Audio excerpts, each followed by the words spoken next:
Hey there, welcome to Broaderos. Tonight, we've got hours of chilling horror stories combined with soothing rain sounds to help you relax and sleep. Before you drift off, leave a comment below and let us know where you're listening from and what time it is. And don't forget to hit that like button and subscribe right away. If you end up not enjoying it, you can always take it back later. Get cozy and let the fear take over.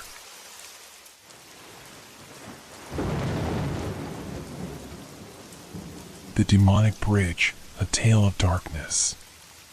Have you ever felt that gnawing sensation in the pit of your stomach, warning you that something isn't quite right? That's how it all began for me, on what should have been an ordinary Tuesday in Oakville, my quaint hometown nestled in the heart of rural America. I'm John Hawthorne, and this is my story, a tale of a bridge, a demon, and the terrifying consequences of a desperate bargain.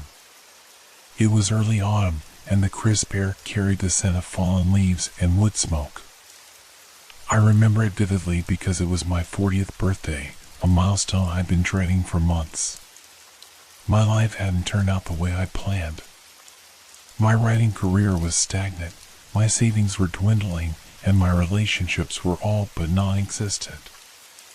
As I walked down Main Street, hands shoved deep in my pockets, I couldn't shake the feeling that I was being watched. The town seemed different that day. Shadows seemed to linger a little longer in the corners, and the usual friendly faces of my neighbors were tinged with something I couldn't quite place. Unease? Fear?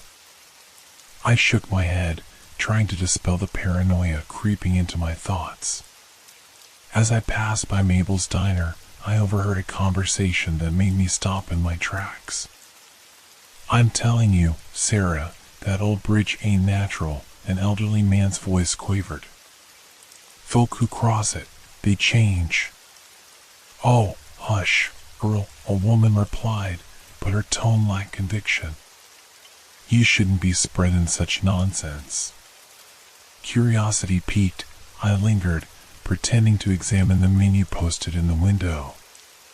Earl lowered his voice, but I could still make out his words. "It's that demon, I tell ya. Makes deals with desperate souls. Promises in their heart's desire, but the price, oh, the price is steep." A chill ran down my spine, and I hurried away, my mind racing. I'd lived in Oakville my entire life, and I never heard of any demonic bridge. Sure, there was the old Crimson Creek Bridge on the outskirts of town, but it was just a dilapidated wooden structure that had been closed off for years. As I walked home, the sun dipped below the horizon, painting the sky in hues of deep orange and blood red. The streetlights flickered to life, casting long shadows that seemed to reach for me with grasping fingers. My apartment felt cold and empty when I finally arrived, a stark reminder of my solitary existence. I poured myself a generous glass of whiskey and slumped into my worn armchair. The blinking cursor on my laptop screen mocked me. Another day, another failed attempt at writing the novel that was supposed to be my ticket to success. With each sip of alcohol, my thoughts grew darker, more desperate.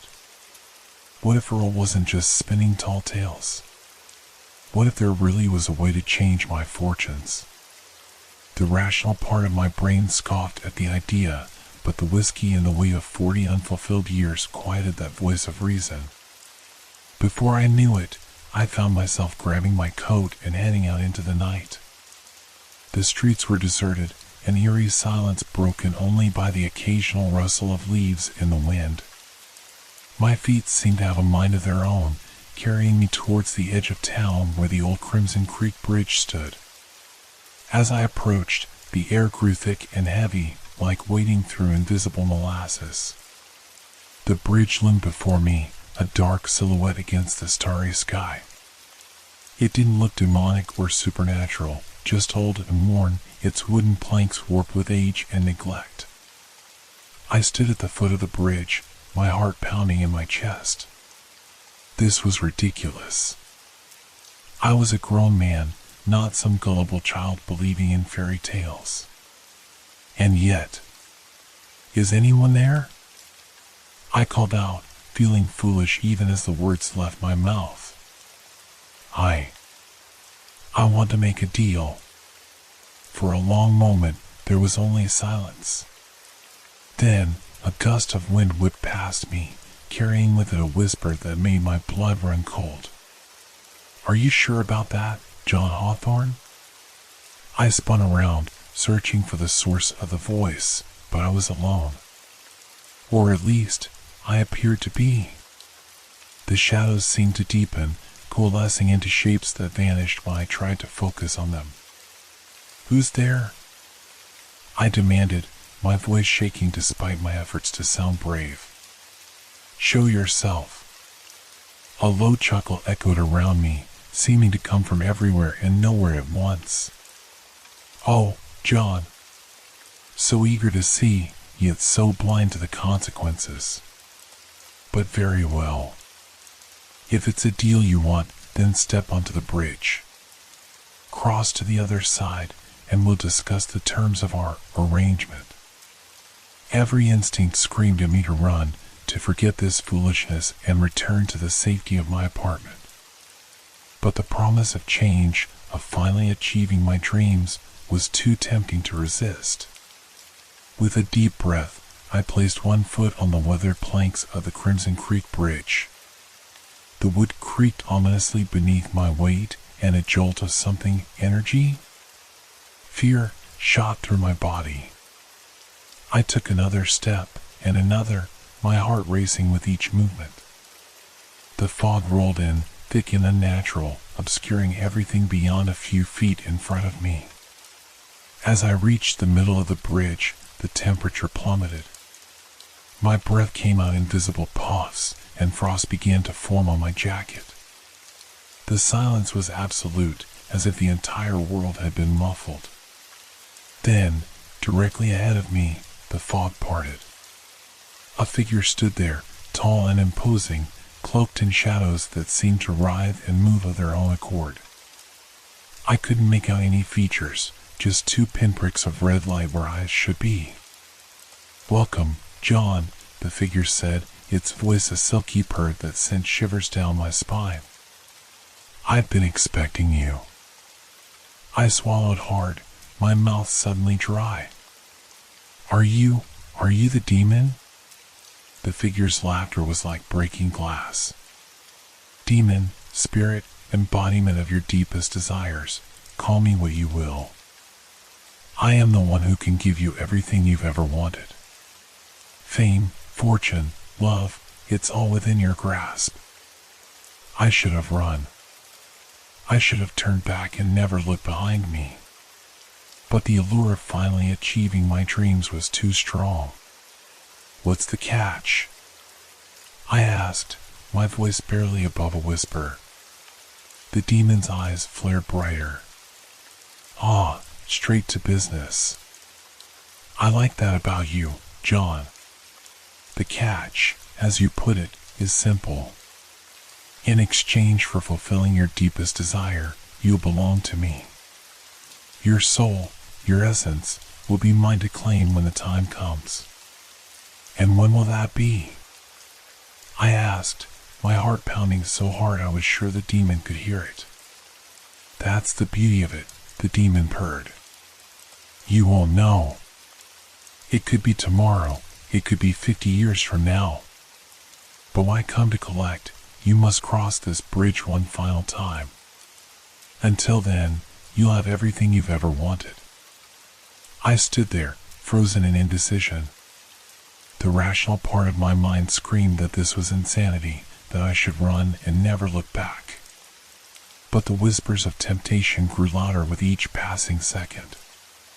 Tick-tock, John, the demon said, amusement clear in its voice. The offer won't last forever. Are you ready to seize your destiny, or will you slink back to your mundane life, forever wondering what could have been? In that moment, standing on the bridge between two worlds, I made a choice that would change everything. Little did I know the true horror that awaited me or the devastating consequences that would ripple out from this single, fateful decision. "I accept," I said, my voice stronger than I felt. "I want the deal." The demon's laugh echoed across the bridge, a sound of triumph and malevolent glee. "Then it is done," it hissed. "Cross the bridge, John Hawthorne, and embrace your new life. But remember, when the time comes, you must return. And the price will be paid in full." As I took my final steps across the Crimson Creek Bridge, I felt a searing pain in my chest, as if something essential had been torn from me. The world spun, darkness engulfed me, and I knew nothing more. When I awoke, I was lying in my own bed, sunlight streaming through the windows. For a moment, I thought it had all been a vivid, terrifying dream. But as I sat up, I noticed something that made my blood run cold. On my nightstand sat a manuscript, my novel, completed and bound, with a note from a top publishing house expressing their eagerness to meet with me. The deal was real. My life was about to change. But at what cost? Little did I know, the true horror was only beginning. The weeks following my encounter on the Crimson Creek Bridge were a whirlwind of success beyond my wildest dreams. My novel, Shadows of the Soul, became an overnight sensation. Critics hailed it as a masterpiece of modern literature, praising its haunting prose and visceral exploration of the human psyche. I found myself thrust into a world of book signings, talk show appearances, and literary galas. But even as I basked in the glow of my newfound fame, a creeping dread began to take root in the pit of my stomach. It started small, a flicker of movement in my peripheral vision, gone my turn to look. The sensation of being watched, even in empty rooms. Dreams that left me gasping for air, drenched in cold sweat, unable to remember anything but a pair of glowing red eyes. As autumn gave way to winter, strange occurrences became more frequent. One evening, as I was preparing for a televised interview, I noticed my reflection in the mirror seemed off. For a split second, I could have sworn I saw something dark and twisted grinning back at me, its eyes burning with hellfire. I blinked, and my own pale, startled face stared back. "Get it together, John," I muttered, splashing cold water on my face. "It's just stress. You're not used to all this attention." But deep down, I knew it was more than that. The deal I'd made on the bridge was beginning to exact its toll. During the interview, I found myself struggling to focus on the host's questions. My gaze kept drifting to the shadowy corners of the studio, where shapes seemed to writhe and dance just beyond the reach of the bright lights. "Mr. Hawthorne," the host's voice cut through my distraction. "You were telling us about your inspiration for the novel's climactic scene." I blinked, forcing a smile. "Ah, yes. Well, you could say it came to me in a dream. Or perhaps a nightmare would be more accurate." The words tumbled out of my mouth before I could stop them, and I felt a chill run down my spine. The host laughed, clearly thinking I was being dramatic for effect, but I could almost hear the demon's mocking laughter echoing in my ears. As winter deepened, so did my unease. I began to notice changes in the people around me, subtle at first but growing more pronounced. My agent, once warm and friendly, now watched me with calculating eyes, as if assessing my worth. Fans at book signings seemed more hungry, their adoration tinged with something darker, more obsessive. One particularly cold night in December, I found myself unable to sleep, haunted by the feeling that something was coming. I paced my luxurious penthouse apartment, a far cry from the dingy flat I'd lived in just months ago. The city sprawled out below, a glittering tapestry of lights, but it brought me no comfort. A knock at the door startled me out of my brooding. Glancing at the clock, 3:33 a.m., I hesitated. Who could be calling at this hour? Against my better judgment, I opened the door. The hallway was empty, save for a small, ornate box sitting on the threshold. With trembling hands, I picked it up and brought it inside. The box was made of dark wood, intricately carved with symbols I didn't recognize but which made my skin crawl. There was no note, no indication of who had left it. As I turned it over in my hands, I felt a compulsion to open it, even as every instinct screamed at me to throw it away. With a deep breath, I lifted the lid. Inside, nestled on a bed of crimson velvet, was a single wooden plank, withered and worn. My heart nearly stopped as I recognized it, a piece of the Crimson Creek Bridge. As my fingers brushed against the wood, a jolt of energy surged through me. Suddenly, I was no longer in my apartment. I stood on the bridge once more, fog swirling around my feet, the demon's glowing eyes piercing the darkness.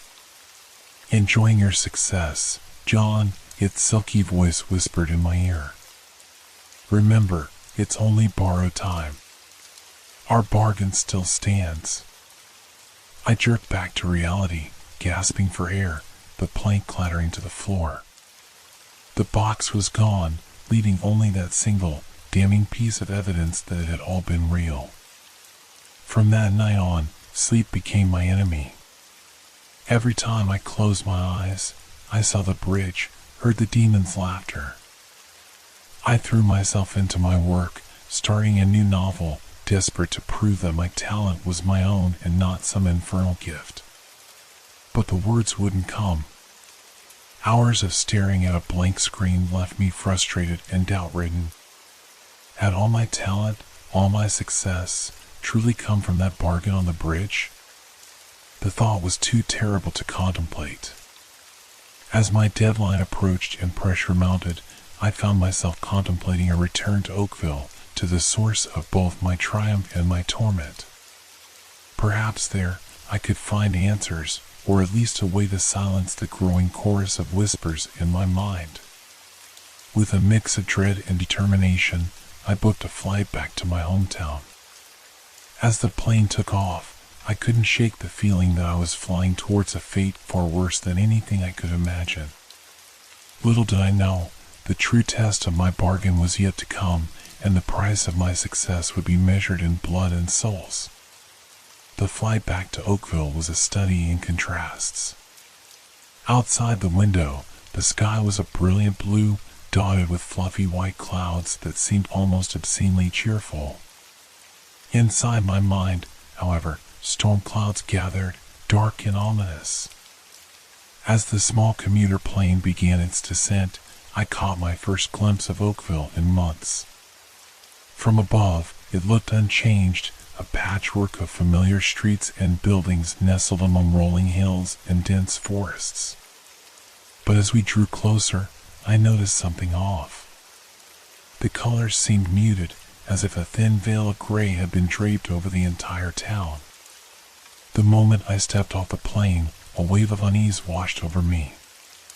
The air felt heavy, charged with an energy that made the hairs on the back of my neck stand up. As I made my way through the small airport, I could feel eyes on me. Everywhere I looked, people were staring, some with awe, others with barely concealed hostility. "Well, if it isn't the prodigal son returned," a gravelly voice called out. I turned to see Earl, the old man I'd overheard at Mabel's diner all those months ago. He was leaning on a cane, his rheumy eyes fixed on me with an unsettling intensity. "Hello, Earl," I said, trying to keep my voice steady. "How have you been?" He let out a harsh laugh that dissolved into a hacking cough. "Oh, I'm just fine, Mr. Big Shot Author. The question is, how are you? Found what you were looking for out there in the big world?" There was something in his tone that made me shiver. Before I could respond, he leaned in close, his breath sour with the smell of tobacco. "You shouldn't have come back, John. The bridge don't like it when folks try to run from their bargains. I stumbled back, my heart pounding. I don't know what you're talking about, I lied, but the words sounded hollow even to my own ears. Earl just shook his head, a mixture of pity and disgust on his withered face. You will, he muttered, turning away. Oh, you will. I practically ran from the airport, Earl's words echoing in my head. I booked a room at the Oakville Inn, not wanting to impose on any of my old acquaintances.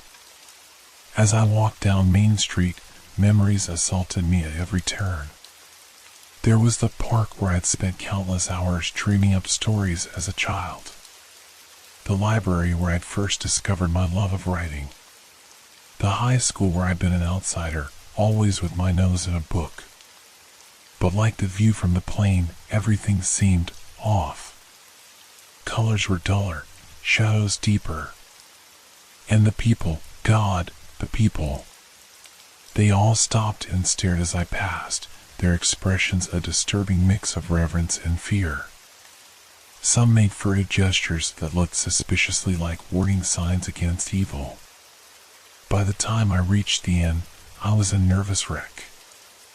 The clerk at the front desk, a young woman I vaguely remembered from high school, handed me my key with trembling hands, refusing to meet my eyes.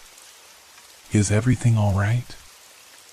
I asked, concern overriding my own unease for a moment. She glanced up, and the look in her eyes chilled me to the bone. You shouldn't be here, she whispered. Bad things happen when the Bridges Chosen return. I fled to my room, slamming the door behind me and leaning against it, my breath coming in ragged gasps. What the hell was going on? How did everyone seem to know about my deal with the demon? As night fell, I tossed and turned in the unfamiliar bed, unable to shake the feeling of being watched. Every creak of the old building, every gust of wind outside the window, sent my heart racing. When I finally did drift off, my dreams were a confused jumble of terrifying images, the bridge, wreathed in flames, the demon's glowing eyes, now multiplied 100-fold, faces of Oakville residents twisted in agony and accusation. I awoke with a start, drenched in sweat, to find my room bathed in an eerie red glow. For a moment, I thought the inn was on fire, but as my eyes adjusted, I realized the light was coming from outside. With trembling hands, I drew back the curtains. What I saw made my blood run cold. The entire town was illuminated by a blood-red moon that hung low and swollen in the sky. But that wasn't the worst of it. The streets below were filled with people, dozens, maybe hundreds of them, all standing perfectly still, their faces upturned to my window. And every single one of them had glowing red eyes. A scream built to my throat, but before it could escape, a hand clamped over my mouth. I whirled around to find myself face to face with Sarah, the woman I heard talking to Earl in the diner all those months ago. Quiet, she hissed. They'll hear you. Who are they? I managed to choke out when she removed her hand. What's happening? Sarah's face was grim. They're the ones who made deals before you, John. The Bridges Chosen. And they've come to collect. My mind reeled. But the demon said I had time. That it could be years before. The demon lies, Sarah cut me off. It always lies. And now, because of you, the barrier between worlds is weakening. The bridge is calling in all its debts. I shook my head, unable to process what she was saying. This can't be real. It's a dream, a hallucination. Sarah grabbed my shoulders, her grip painfully tight. Listen to me. The only way to stop this, to save Oakville and maybe the whole world, is to go back to the bridge. You have to break the contract. How? I asked, desperation clawing at me. How can I break a deal with a demon? For the first time, Sarah's stern expression softened slightly. There's a way. But the price, oh, John, the price is terrible. Before she could explain further, a chorus of unearthly howls rose from the street below. The people, if they could still be called that, were on the move, surging towards the inn. We're out of time, Sarah said, pulling me towards the door. We have to get to the bridge. Now.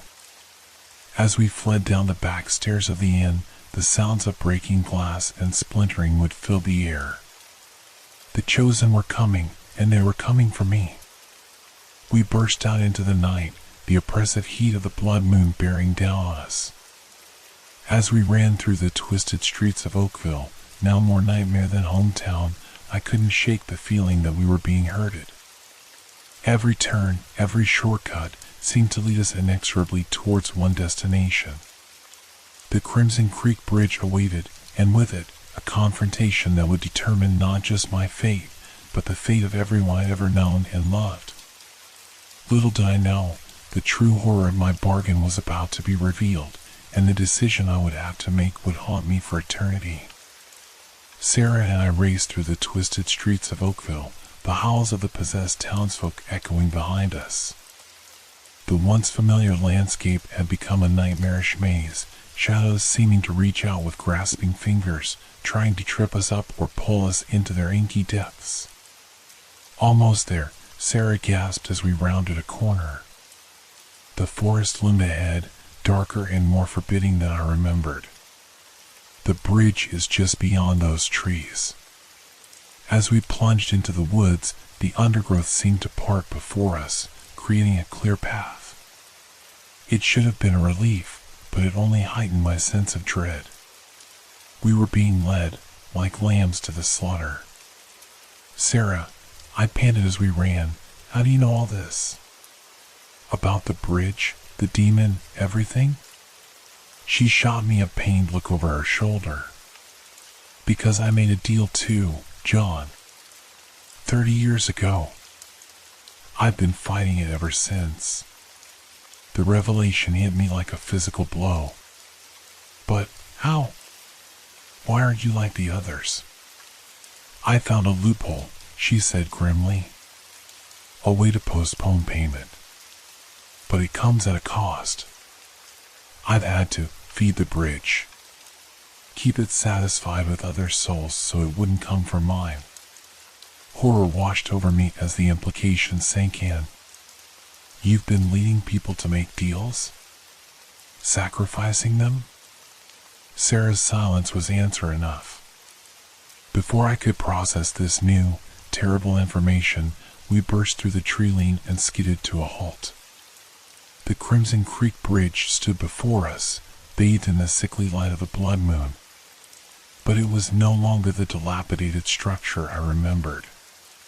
The wood gleamed with an unnatural sheen, pulsing with a rhythm that reminded me horribly of a beating heart. The creek below had turned to a sluggish flow of what looked unsettlingly like blood. Welcome back, John Hawthorne, a familiar voice purred. The demon materialized at the center of the bridge, its form even more terrifying than I remembered. Shadows writhed around it, occasionally taking shapes that made my mind recoil in horror. And Sarah, my dear, how good of you to bring him to me. Sarah stiffened beside me. I'm not here for you, she spat. I'm here to end this, once and for all. The demon's laughter was like breaking glass. Oh, Sarah, still fighting after all these years. Don't you know it's pointless? The bridge always collects its due. A chorus of howls split the air, and I turned to see the possessed townsfolk emerging from the woods. Their eyes glowed with hellfire, their mouths stretched in impossible grins. Among them, I recognized faces, my old high school teacher, the librarian who'd encouraged my writing, even my own parents. All of them trapped, twisted by the demon's influence. You see, John, the demon continued, its voice dripping with false sympathy, your little bargain was the tipping point. The final soul needed to break the barrier between worlds. Thanks to you, I can now extend my influence beyond this pitiful town. The whole world will be my playground. No, I whispered, the full weight of what I'd done crashing down on me. This can't be happening. There has to be a way to stop it. Sarah grabbed my arm, her nails digging into my skin. There is. But you're not going to like it. She turned to face the demon, her voice ringing out clear and strong. I invoked the right of substitution. The demon's eyes flared brighter, a mixture of surprise and glee on its twisted face. Oh my! How unexpected. Are you offering yourself in John's place, Sarah? How noble. Not me, Sarah said, and I saw tears gleaming in her eyes. My granddaughter, Emily. The world seemed to tilt on its axis.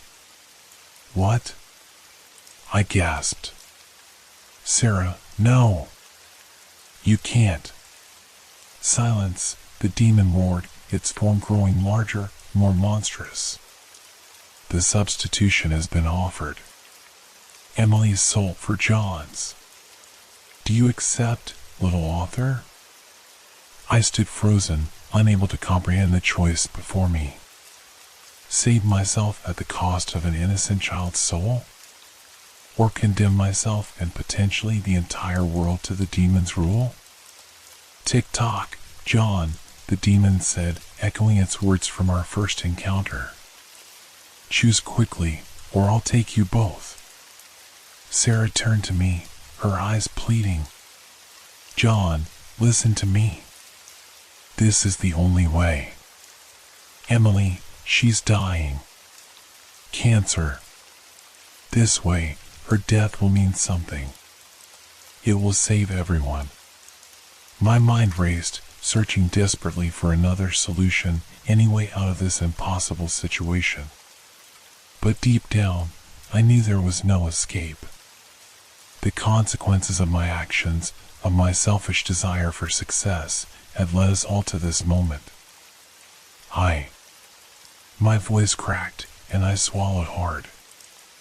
I need to know one thing first. If I accept, if I take Emily's place, will it really stop you?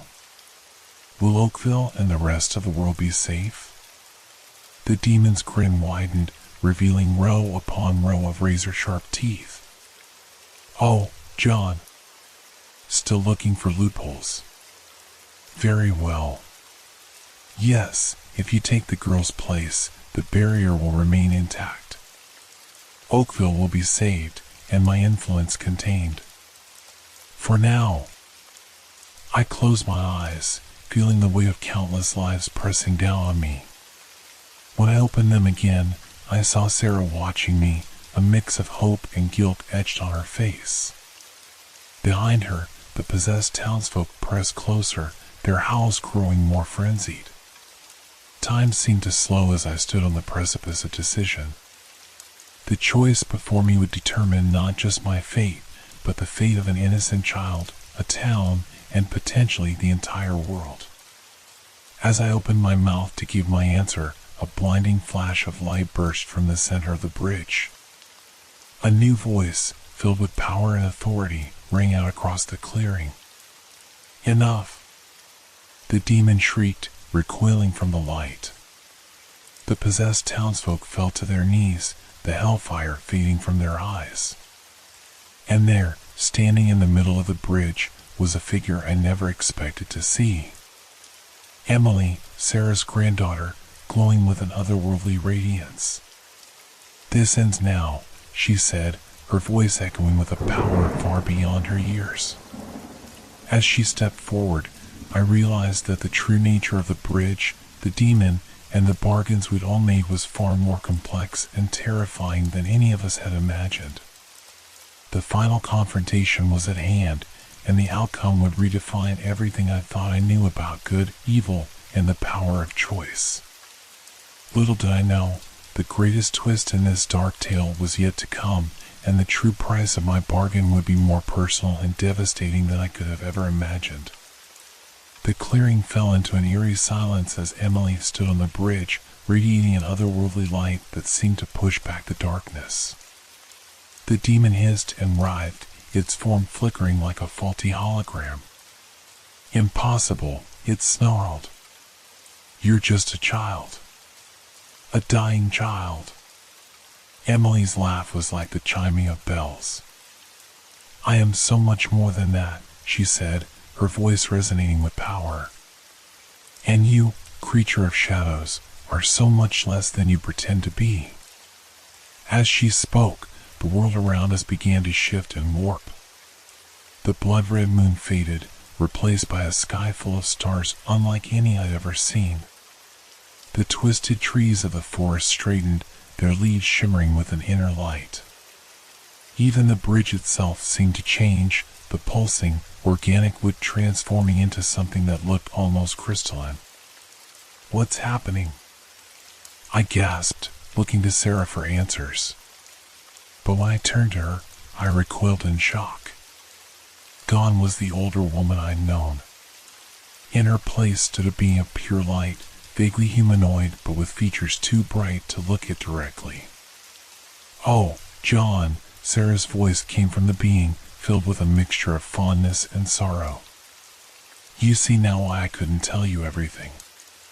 Human minds aren't meant to comprehend the full truth of existence." My head spun as I tried to process what I was seeing. Are you an angel?" The sound that came from Sarah might have been a laugh. "Angel, demon, god, monster, these are all human constructs, attempts to categorize that which defies categorization. We are guardians, watchers of the in-between places." "And I," Emily chimed in, "am not Sarah's granddaughter. I am her successor, born of humanity but chosen to ascend."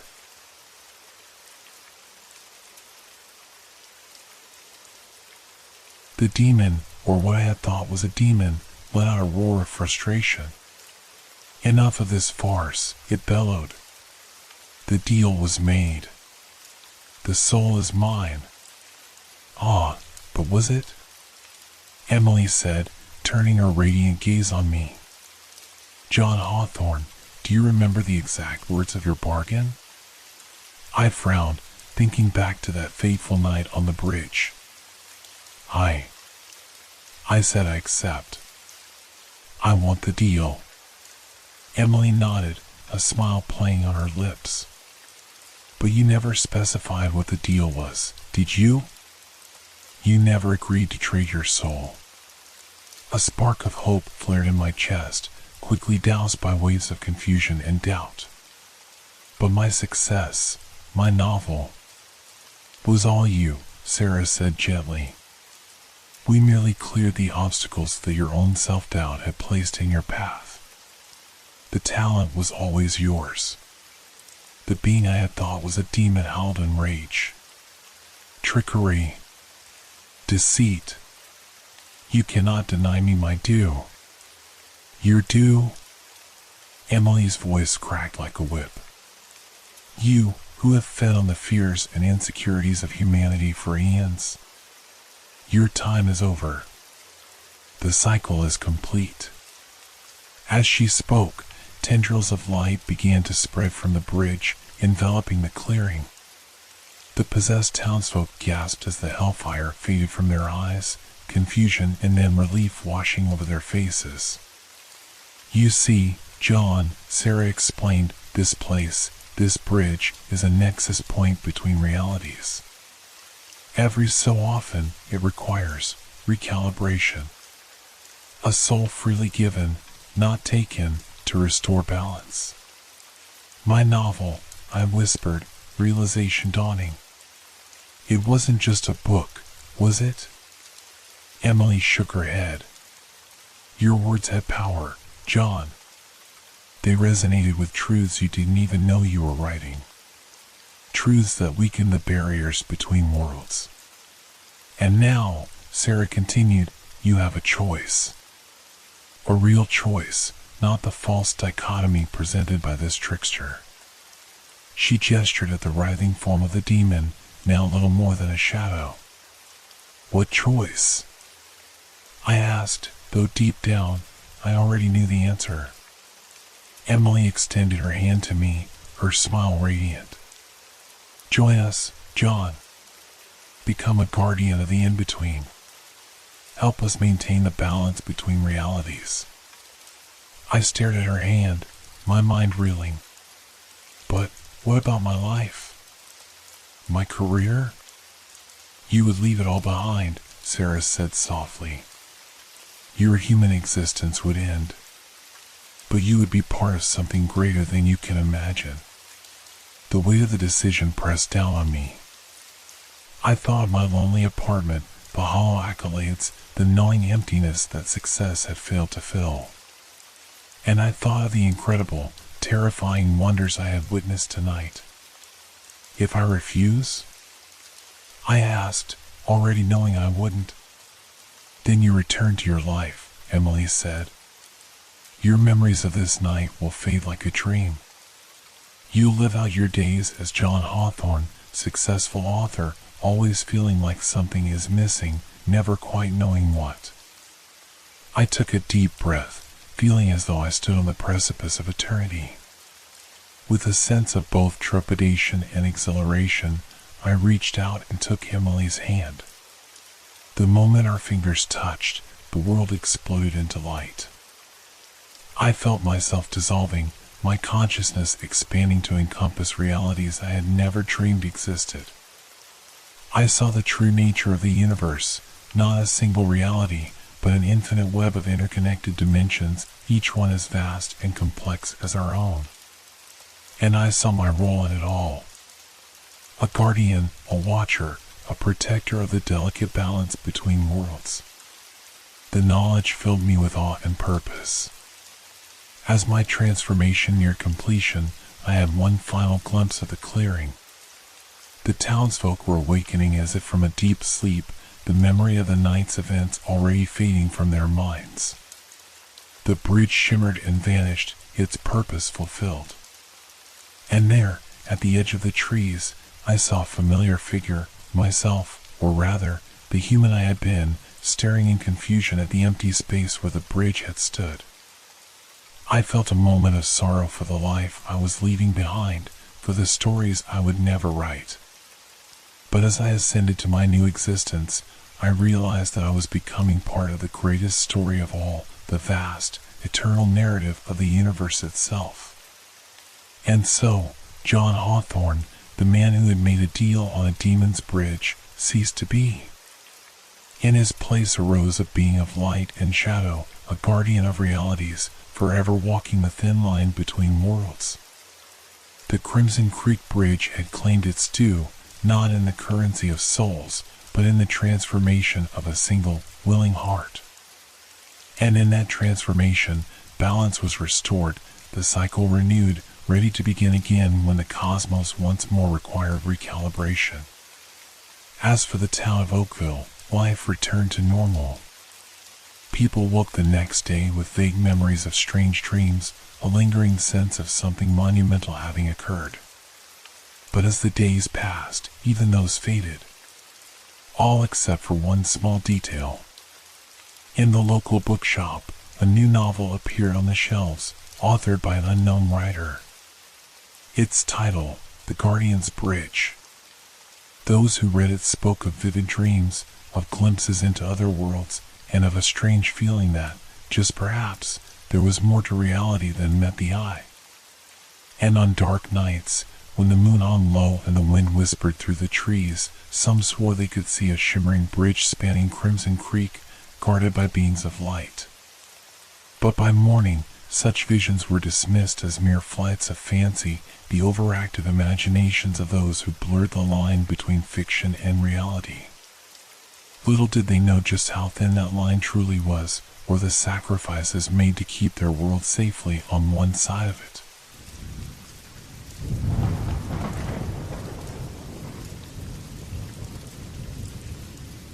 A cave in the mountains.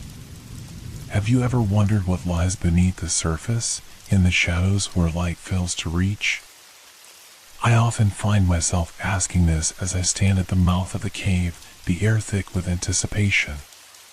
My name is David, and I'm a spelunker, driven by a desire to uncover the secrets hidden deep within the earth. This time, we ventured into the mountains, drawn by stories of an unexplored cave, rumored to contain ancient relics and uncharted chambers. The team gathered early in the morning, our gear packed and spirits high.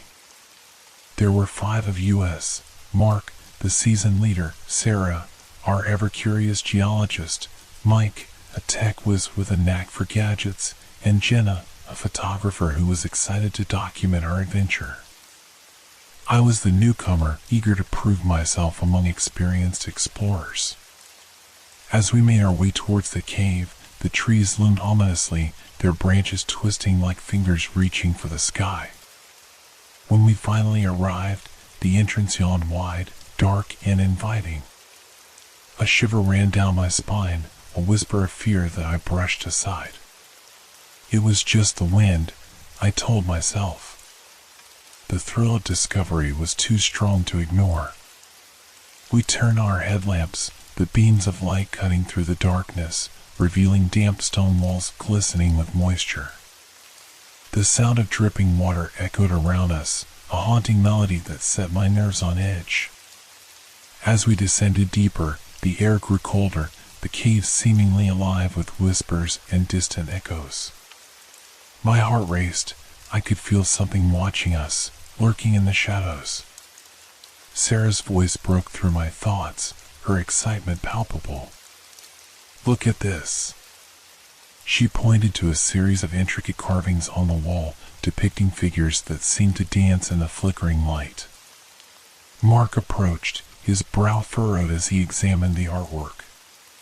"This is incredible," he said, tracing a finger along the carvings. "We need to document this." Mike began to set up his equipment, eager to capture every moment. I felt a mix of awe and trepidation. Something about the carvings felt off, as if they were more than mere artwork. I glanced back at Jenna, who was snapping photos, her face illuminated by the glow of her camera.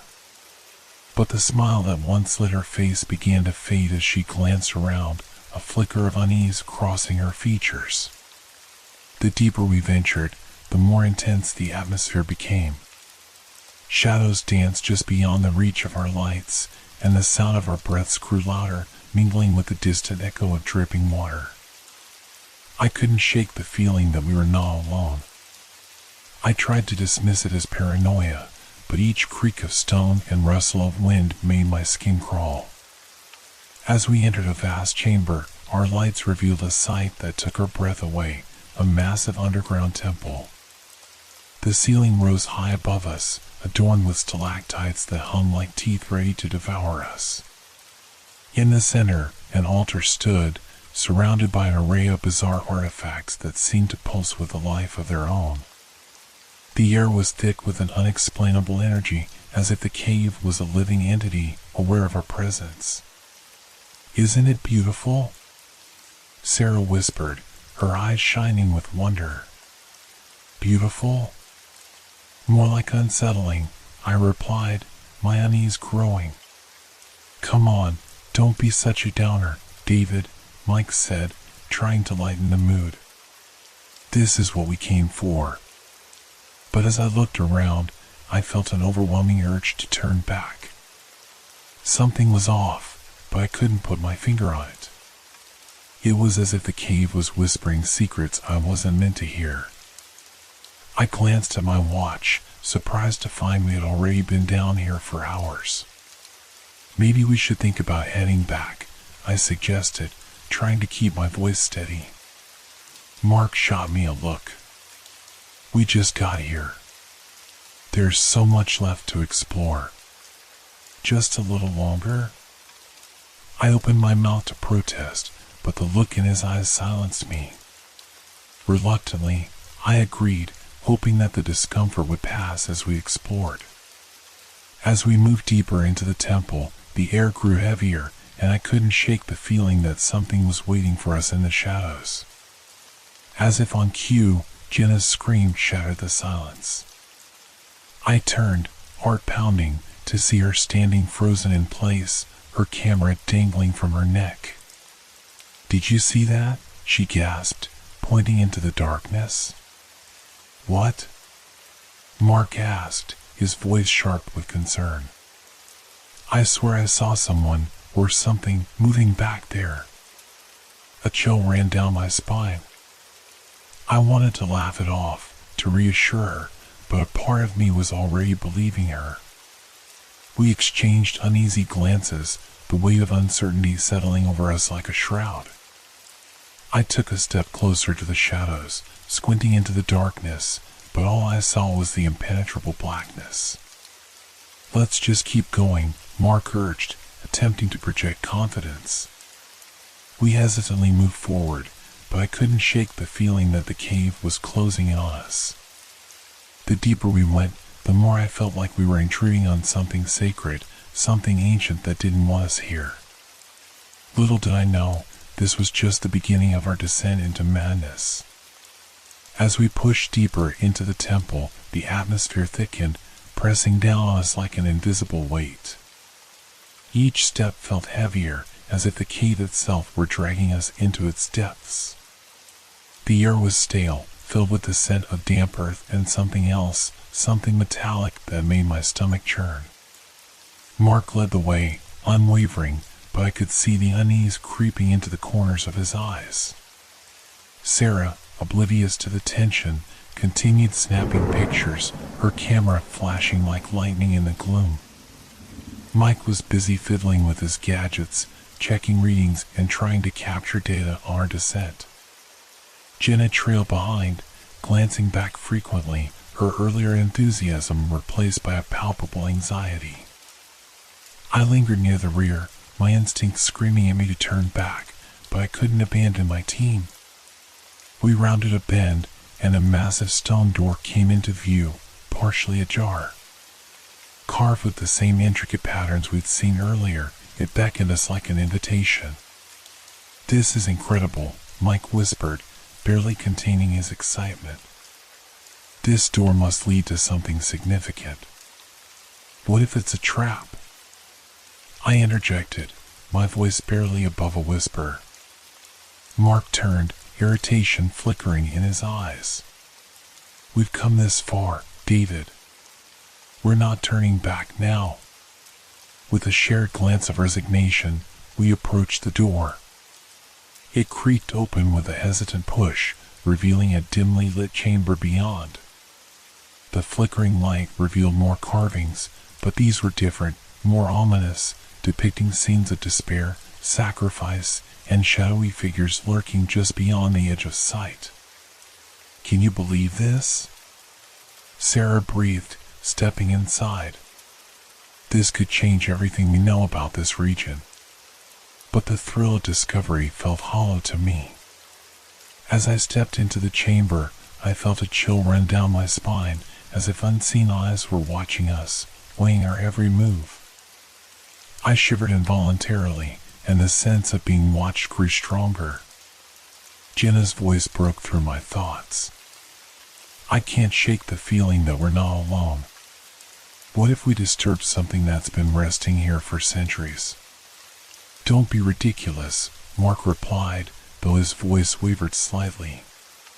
"This is history, not some horror movie. We need to document this." As we moved further into the chamber, the feeling of dread intensified. I could hear whispers, low and unintelligible, drifting through the air. I strained to make sense of them, but they slipped away like smoke. My heart raced, a primal fear clawing at the edges of my mind. Mike set up his equipment in the center of the room, oblivious to the rising tension. "I'm getting some crazy readings here," he said, excitement lacing his voice. "There's a significant electromagnetic field. Something is definitely off." "Maybe we should get out of here," I suggested again, my voice trembling slightly. The readings could mean we're in a dangerous place. Dangerous or not, this is incredible, Mark insisted, clearly not ready to leave. Let's keep moving. Reluctantly, I followed, trailing behind the others as we ventured deeper. My gaze darted around, searching for the source of the whispers. They felt too real, too close, yet I could see nothing. I thought about Jenna's words about disturbing something ancient. What if we were trespassing on sacred ground? We entered a smaller chamber, the walls narrowing, closing in around us. It was filled with more artifacts, faded tapestries, shattered pottery, and remnants of what once seemed to be a ceremonial area. In the center stood a stone pedestal adorned with strange symbols that pulsed with an ethereal glow. "Look at this," Sarah said, her eyes wide with wonder. "What do you think it was used for?" I stepped forward cautiously, drawn by the glow, but the whispers grew louder, swirling around me like a storm. "We should be careful," I warned, glancing back at Mark, who was now examining the pedestal with keen interest. Suddenly, a loud crash echoed from deeper within the cave, rattling the walls and sending a cascade of dust falling from above. My heart stopped. "What was that?" I asked, panic rising in my chest. Mark straightened, eyes wide. "Let's check it out. It could be another chamber." "Are you serious?" I exclaimed. "We need to get out of here now." But before I could protest further, he moved ahead, leading us into the darkness. I followed reluctantly, every instinct screaming for me to turn back. Jenna stayed close, her eyes darting around as if she expected something to leap from the shadows. We rounded another corner, and my heart sank. The passage opened into a vast chamber, larger than any we'd encountered. But instead of awe, I was met with a suffocating sense of despair. In the center of the room lay a large pit, its depths obscured by darkness. The walls around it were covered in ancient writing, a warning perhaps, but one I couldn't decipher. "Whoa," Mike breathed, stepping closer to the edge. "This is amazing. Get back." I shouted, instinctively reaching for him, but my warning came too late. The ground trembled beneath us, and Mike stumbled, teetering on the brink of the pit. He caught himself just in time, but the earth around him crumbled, sending a shower of rocks crashing down. I could see the fear in his eyes as he regained his footing, glancing back at me with an expression of disbelief. "Did you feel that?" Jenna asked, her voice shaky. Mark nodded, but his eyes were fixed on the pit. "We need to document this. This is what we came for." As he moved closer, the whispers intensified, echoing off the walls like a siren's call. I could feel the cave vibrating around us, a heartbeat of ancient power that thrummed in my bones. "We should leave," I insisted again, but the urgency in my voice was lost amidst the growing noise. The echoes turned into a roar, drowning out my words, and I felt a wave of nausea wash over me. Panic surged, and I took a step back, watching as Mark inched closer to the edge. "Mark, please," I pleaded, but my words were swallowed by the chaos. Just then, the ground beneath us shuddered violently. I stumbled, grabbing hold of Jenna's arm, and in that moment, everything changed.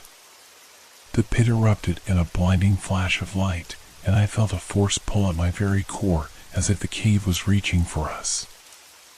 I couldn't breathe, the air was thick with fear and energy. In that instant, everything went black. When I came to, I was alone. Panic flooded through me as I sat up, disoriented. The chamber was empty. My heart raced as I called out for my friends, but my voice echoed back, hollow and unanswered. "Mark. Sarah. Mike. Jenna." Silence. I stumbled to my feet, the weight of dread pressing down on me. Where had they gone? What had just happened?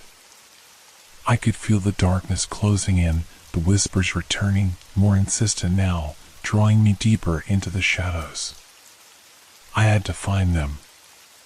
I had to escape. But as I stepped forward, a low growl resonated from the depths of the cave, sending a chill down my spine. I froze, every instinct screaming for me to run. I wasn't alone anymore. Something was hunting me. The growl reverberated through the chamber, a low, rumbling sound that sent ice coursing through my veins. I instinctively stepped back, my heart pounding in my chest. The shadows around me seemed to shift and writhe, alive with a malevolent energy. I turned, scanning the darkness for any sign of my friends, but the silence was suffocating, an oppressive weight that pressed down on my shoulders. Mark! I shouted again, desperation clawing at my throat. No response came, just the echo of my own voice bouncing off the walls, mocking my fear. I was utterly alone, trapped in this cavern of nightmares. I took a shaky breath, willing myself to stay calm. I couldn't get into panic, I had to think clearly. The growl sounded again, closer this time, a deep rumble that sent a jolt of terror through me.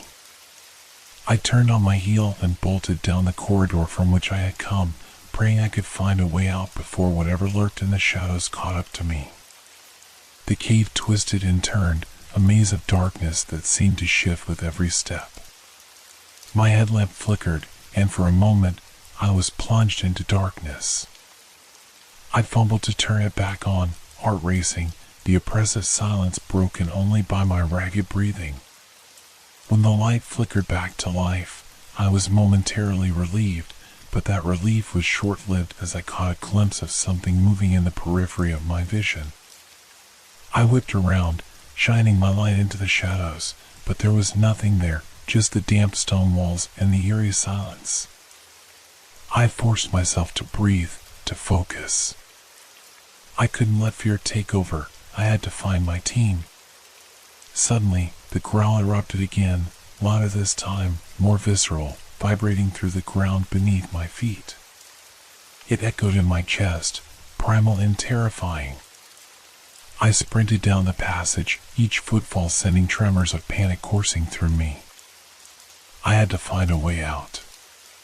As I turned a corner, I spotted a narrow crevice in the rock. It seemed like a potential escape route, a chance to slip away from whatever was hunting me. Without hesitation, I dashed toward it, squeezing through the tight opening. The darkness enveloped me, and I pressed forward, feeling the cool stone scrape against my arms. I emerged into another chamber, this one smaller and more claustrophobic. The air was thick with humidity, and the sound of dripping water echoed eerily in the stillness. I turned my headlamp toward the walls, scanning for any sign of my friends. But there was only silence, broken by the unsettling drip drip drip of water. Mark. Sarah. Mike. Jenna.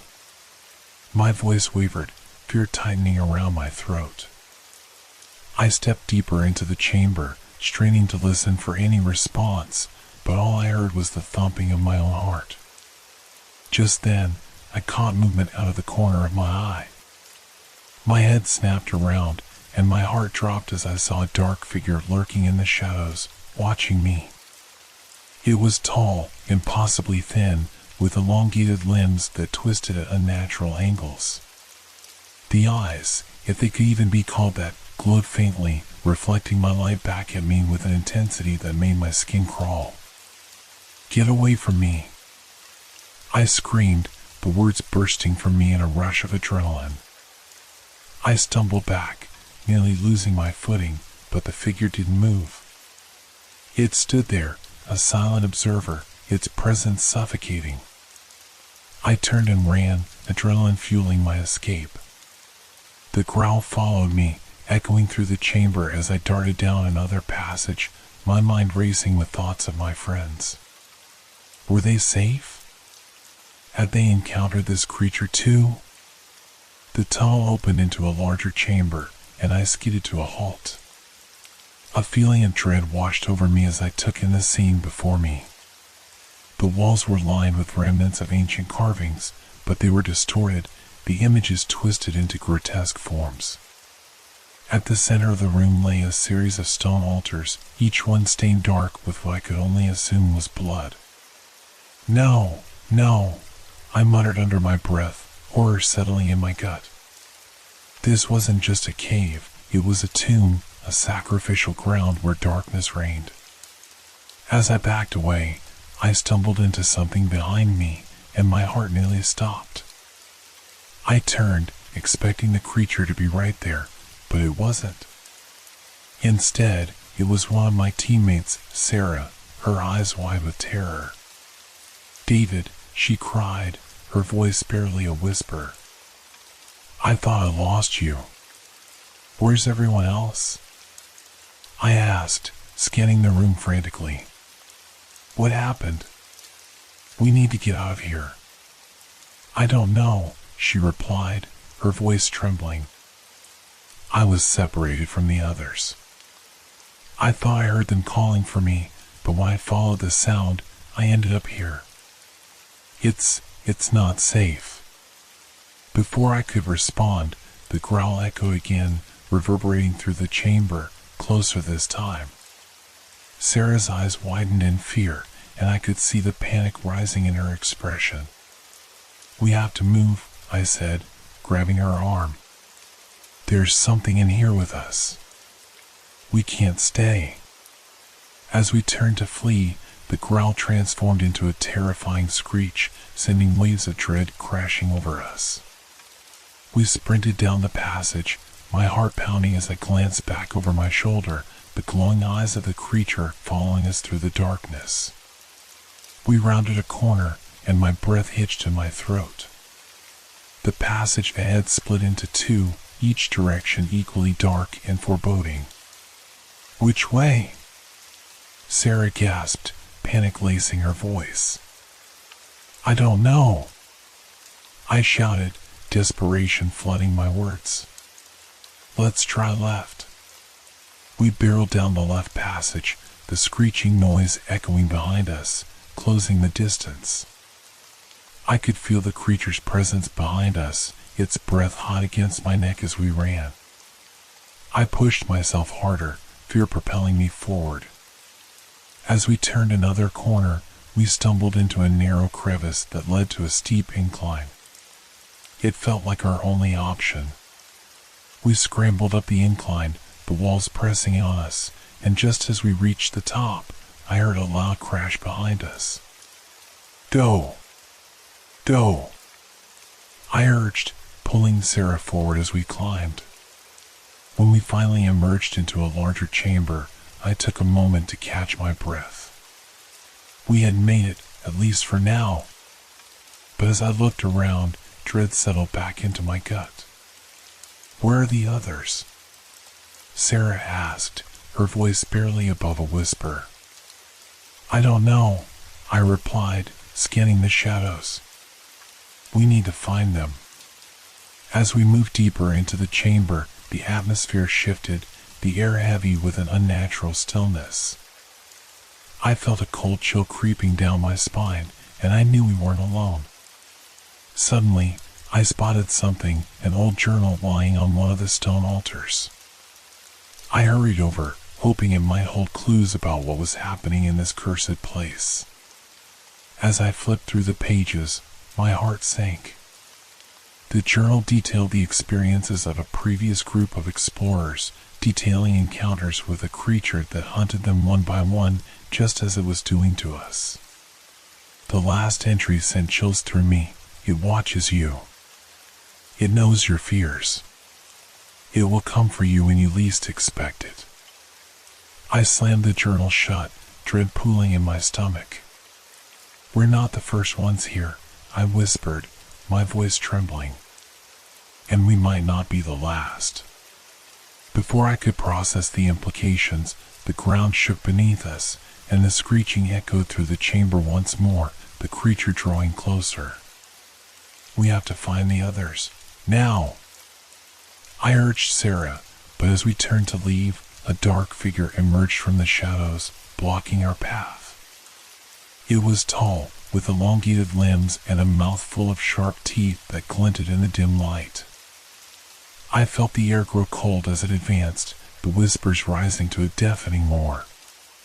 "We're running out of time," I muttered, my voice barely audible over the chaos. But before we could move, it lunged at us, and I pushed Sarah to the side as I braced myself for impact. The world around me spiraled into darkness. I hit the ground hard, the impact rattling my bones.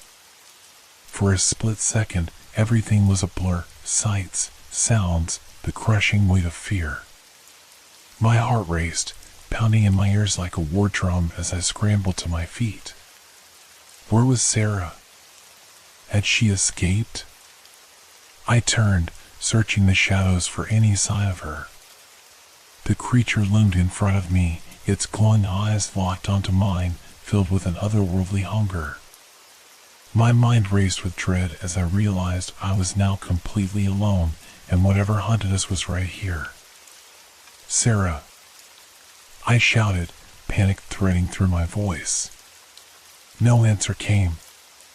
The creature let out a low growl, a sound that resonated deep within me. I could feel its presence closing in, an oppressive weight pressing against my chest. It stepped closer, and I could see its twisted features in the dim light, elongated limbs, sharp claws, and a mouth that twisted into a grotesque semblance of a smile. "Get away!" I screamed, scrambling back, my breath coming in ragged gasps. I turned and ran, adrenaline flooding my veins as I plunged into the labyrinth of the cave, desperate to escape. I zigzagged through the passageways, my heart pounding louder with every step. The growls echoed behind me, and I could hear the creature moving swiftly, its claws scraping against the stone as it pursued me. My thoughts raced. I needed to find a way out. I couldn't let this thing catch me. My friends had already disappeared into the darkness. I couldn't join them. I stumbled into a narrow passage, the walls closing in around me. I squeezed through, feeling the rough stone graze my arms, but I didn't stop. I had to keep moving, had to find a way back to the entrance. As I pushed forward, I noticed the air changing, becoming cooler and more stagnant. A faint light flickered ahead, illuminating the end of the tunnel. Hope surged through me, urging me to quicken my pace. I emerged into a large chamber bathed in an eerie glow. The source of the light was a strange crystal formation protruding from the ground, casting vibrant colors across the walls. For a moment, I was entranced by its beauty, but the sound of scratching claws brought me back to reality. I turned to look behind me, and my blood ran cold. The creature was closing in, its eyes locked onto me with a predatory focus. I had no choice. I sprinted toward the crystal, hoping it held some kind of power against the entity that hunted me. As I reached it, I felt a strange energy radiating from its core, vibrating through my body like an electric shock. I grasped the crystal, feeling the warmth pulse through my fingertips. "Stay back!" I shouted, holding the crystal out like a weapon. The creature paused, its growl turning into a low hiss as the light from the crystal intensified. It hesitated, taking a step back, and I seized the moment. With every ounce of strength I had left, I dashed to the far side of the chamber, searching for an exit. The walls glimmered in the light of the crystal, and I could see ancient symbols carved into the stone, warnings, perhaps, or a history of those who had come before me. I spotted a narrow archway at the back of the chamber, half hidden behind the crystal formation. Without a second thought, I sprinted for it. The creature let out a furious screech, the sound reverberating off the walls, pushing me to run faster. I ducked through the archway and found myself in a dimly lit passage. The air was thick, and the walls seemed to pulse, as if the cave itself were alive. I pressed forward, hoping desperately that this passage would lead me to safety. Suddenly, the ground trembled again, and I felt the air shift around me. The echoes of the creature's growl reverberated through the cave, but now they were mixed with something else, a low, resonant chanting that seemed to rise from the very stones beneath my feet. "What is happening?" I whispered to myself, fear clawing at my chest. I stumbled forward, each step heavy with uncertainty. The chanting grew louder, merging with the growls, creating a cacophony that threatened to consume me. The walls of the passage seemed to close in, and I felt an overwhelming urge to run, to escape the madness closing in around me. As I rounded a corner, I found myself back in a familiar chamber, the altar room, the one filled with ancient artifacts and remnants of past sacrifices. But now, the atmosphere was different. The stone altars glowed with the same eerie light as the crystal, and the chanting resonated from all around, echoing off the walls. "Mark, Sarah, Mike, Jenna," I shouted again, hoping against hope that they could hear me. But the chanting drowned out my voice, enveloping me in its dark embrace. I pressed onward, desperate to find my friends, but the growling returned, relentless, pushing me deeper into the shadows. Suddenly, I heard a scream, a blood-curdling sound that sent ice through my veins. It was Sarah. I turned toward the sound, fear driving me forward. "Sarah," I called out, following the echoes of her voice. I rushed down another passage, each step heavier with dread. As I entered a larger chamber, I saw her there, backed against the wall, eyes wide with terror. The creature loomed before her, its claws outstretched, preparing to strike. "No!" I screamed, lunging forward. With the crystal in my hand, I raised it high, its light bursting forth, illuminating the chamber. The creature recoiled, its form flickering as if caught in the brilliance of the crystal. "Stay back!" I shouted, but my voice wavered with fear. Sarah's eyes locked onto mine, a mixture of relief and terror. "David, you found me." But there was no time to celebrate. The creature, angered and threatened, charged at us, the growl resonating like a battle cry. I stepped forward, channeling the energy from the crystal, feeling its warmth surge through me. "Get away from her!" I shouted, thrusting the crystal toward the creature. The light intensified, creating a barrier between us and the darkness.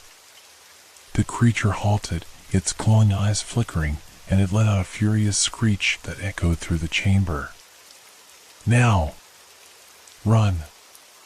I urged Sarah, and without hesitation, she took off toward the exit. I followed closely behind, heart racing as I kept my eyes on the creature, which was now thrashing against the light. We rushed through the twisting passages, the chanting growing louder as we neared the entrance. I could feel the creature gaining on us, its presence a palpable force that pressed against my back. We burst into the main cavern, and for the first time, the daylight peeked through the mouth of the cave. My heart soared with hope, urging me to run faster. Just as we neared the exit, the ground shook violently, and rocks tumbled from above. I grabbed Sarah's arm, pulling her forward as the creature let out one final, deafening screech. "Keep going!" I yelled, pushing her ahead of me as we sprinted for the light. With one last burst of speed, we stumbled out into the daylight, the sun blinding us as we collapsed on the grass outside. We had made it. Breathing heavily, I looked back at the cave entrance, heart pounding with relief and disbelief. The cave loomed ominously, but I could feel the warmth of the sun washing over me, dispelling the darkness. "We're out," I gasped, pulling Sarah close. "We're safe." But as I turned to face the cave one last time, a chill ran down my spine. The whispers faded into the wind, leaving an eerie silence in their wake. I couldn't shake the feeling that the cave was still alive, still watching, waiting for its next prey. "Let's go," I said, urgency creeping back into my voice.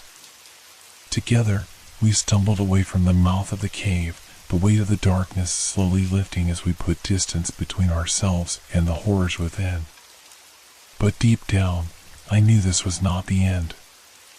Something dark still lingered in the shadows, waiting for its moment to rise again.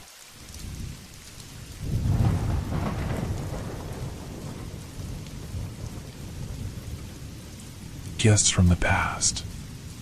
Have you ever felt like a place is watching you? That's how I felt the first time I stepped into the old house. It was my great aunt's, an estate long abandoned and shrouded in shadows. I had inherited it after her passing, but no one in the family wanted to claim it. I was always drawn to the unusual, so I decided to move in, thinking it would make for an interesting project. Little did I know, the house held secrets that would unravel my reality. As I stood at the entrance, a chill swept through the air, as if the house was exhaling after years of silence.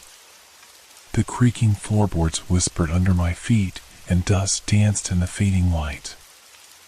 I peered inside, greeted by the remnants of a life left behind. Faded wallpaper hung loosely, and the scent of mildew lingered, mingling with something sweet and rotten. I decided to explore the ground floor first. Each room told a story. In the living room, an old piano sat in the corner, its keys yellowed with age. I could almost hear echoes of melodies long forgotten. Next to it, a dusty armchair faced the fireplace, which still bore the scent of past fires. I could imagine my great-aunt sitting there, perhaps knitting or lost in thought, but as I looked closer, I noticed a dark stain on the carpet that seemed to pulse with a life of its own. I shook my head, dismissing it as my imagination. I was tired from the move, and the atmosphere of the house felt heavy. As night fell, shadows stretched across the walls, creating an eerie ambience that made my skin crawl. I decided to retire for the evening, hoping that a good night's sleep would clear my mind. But sleep didn't come easily. I tossed and turned, listening to the wind howling outside, rattling the windows like fingers tapping against glass. The house seemed alive, breathing in sync with my unease. In those moments of half-sleep, I thought I heard whispers, soft, unintelligible murmurs that slipped away whenever I tried to focus on them. It wasn't until the early hours of the morning that I finally dozed off. That's when the dreams began. At first, they were innocuous, mere flashes of a life I couldn't grasp. I saw a woman with dark hair dressed in an old-fashioned gown, her face partially obscured by shadows. She appeared lost, her gaze pleading as if searching for something she couldn't find. The next night, however, the dream shifted. The same woman stood before me, but this time her expression was filled with anguish. I could hear her sobbing, the sound echoing through the corridors of my mind. I woke up gasping, my heart racing. It was just a dream, I told myself. Yet, I couldn't shake the feeling that something was off. Over the following days, I began to notice odd occurrences in the house.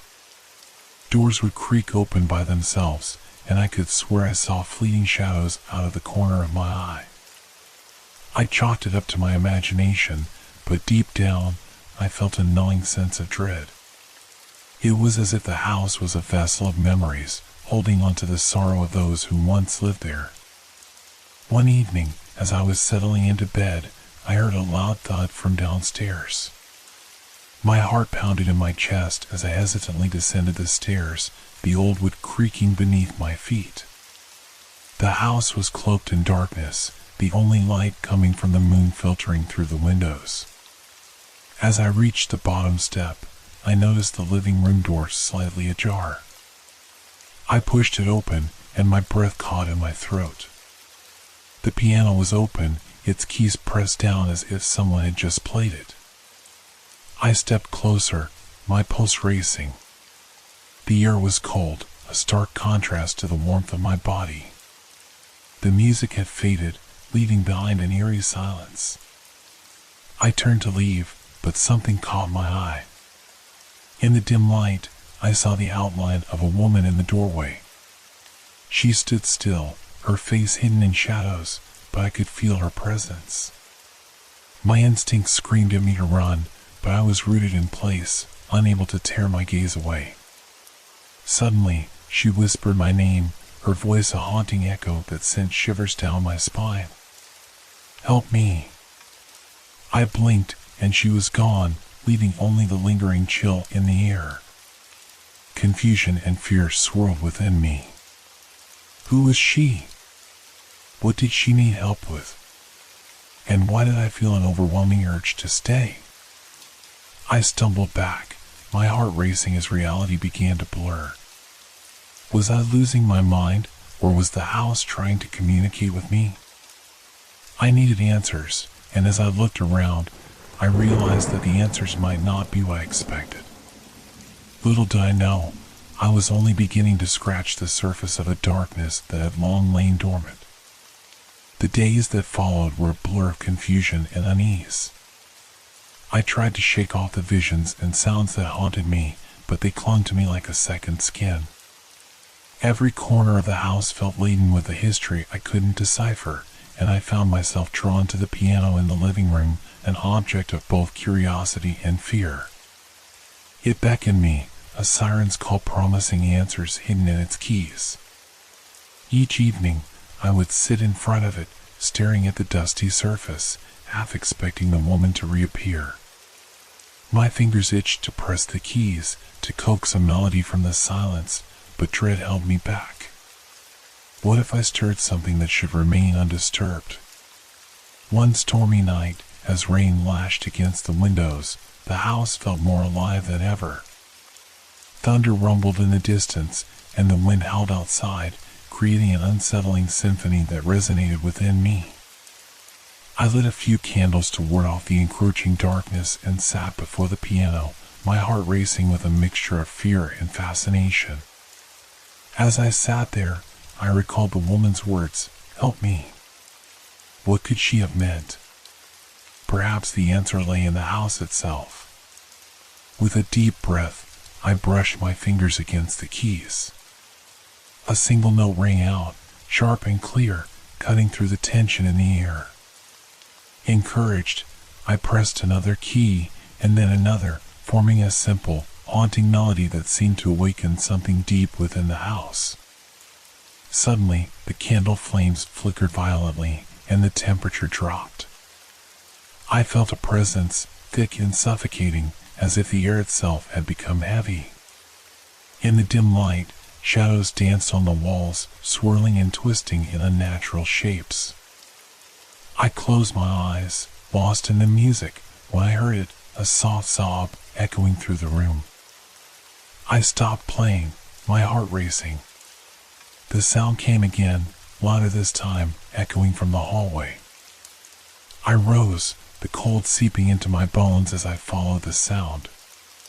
Each step felt like a descent into a dark abyss, and I hesitated at the threshold of the corridor. "Help me," the voice pleaded, more insistent now. It was close, just beyond the door at the end of the hall. I felt drawn to it, an irresistible urge compelling me forward. As I approached, I noticed the door was slightly ajar, a sliver of darkness beckoning me. I hesitated, glancing back at the flickering candles that seemed to flicker in warning. My heart thudded in my chest, but curiosity overcame my fear. I pushed the door open, the creaking hinges echoing in the silence. Inside was a small, dust-covered room that felt forgotten. An old mirror hung crookedly on the wall, its surface clouded with grime. The sobbing grew louder, and I could see her, the woman from my dreams, reflected in the mirror, her face a mask of despair. I stepped closer, entranced. "What do you want?" I whispered, my voice trembling.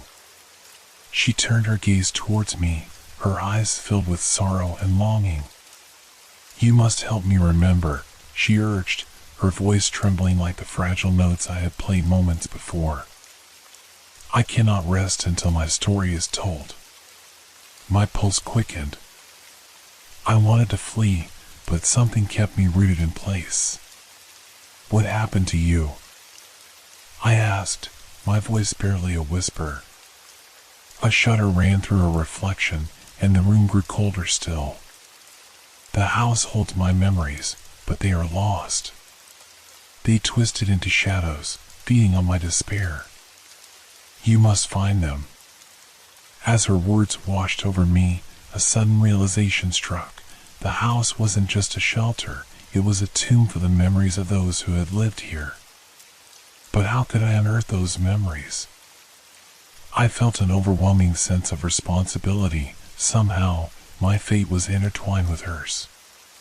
With a shuddering breath, I nodded. "I'll help you," I promised, my resolve strengthening. But even as I spoke, a flicker of doubt danced in my mind. What if this was a trap? What if I was drawing closer to a darkness I could never escape? Suddenly, the lights flickered, and the room shifted. The mirror began to ripple, and I stumbled back in shock as images flashed before me, vivid scenes of a life I had never known. The woman was younger, laughing in a sunlit garden, surrounded by friends. But the laughter turned to screams as shadows loomed over them, dark figures that swallowed the light. I felt a sharp pain in my chest, as if the house itself was feeding off my fear. "You need to find this source," the woman's voice echoed, fading into a whisper. "The key lies in the attic." With those final words hanging heavy in the air, the vision faded, and I was left standing alone in the room, trembling with the weight of her plea. The attic. It felt like a dark secret hidden away, waiting for someone brave enough, or foolish enough, to uncover it. That night, I couldn't sleep. The woman's sorrowful eyes haunted me, and I knew I couldn't ignore her call. At dawn, I resolved to face whatever awaited me in the attic. I climbed the creaky stairs, my heart pounding in my chest. The air grew heavier with each step, the shadows deepening around me. When I reached the top, I found the attic door, a heavy slab of wood that felt almost alive beneath my fingertips.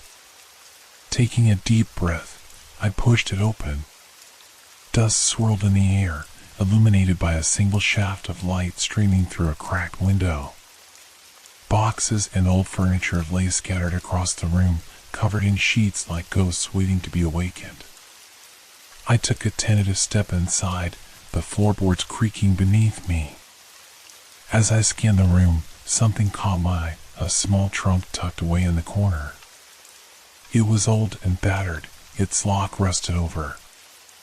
The sight of it stirred something within me, a sense of urgency as if it held the answers I was desperately seeking. Approaching the trunk, I noticed a strange symbol carved into its surface, a symbol that matched the one etched into the mirror. My heart raced. I had to open it, to reveal what lay inside. But as I reached for the latch, a voice echoed in my mind, filled with warning. Not everything is meant to be uncovered. I hesitated, fear wrapping around me like a vice. But the woman's voice resonated in my ears, urging me forward. I took a deep breath, steeling myself for whatever awaited me. With trembling hands, I unlatched the trunk and lifted the lid, bracing for the darkness within. Inside, the contents were shrouded in shadows, and as I reached in, a sense of dread washed over me. The echoes of the past were rising, and I was unprepared for the horror that awaited. As I opened the trunk, a cloud of dust erupted into the air, stinging my eyes and filling my lungs with an acrid smell. My heart raced as I peered inside, feeling an inexplicable mix of curiosity and terror.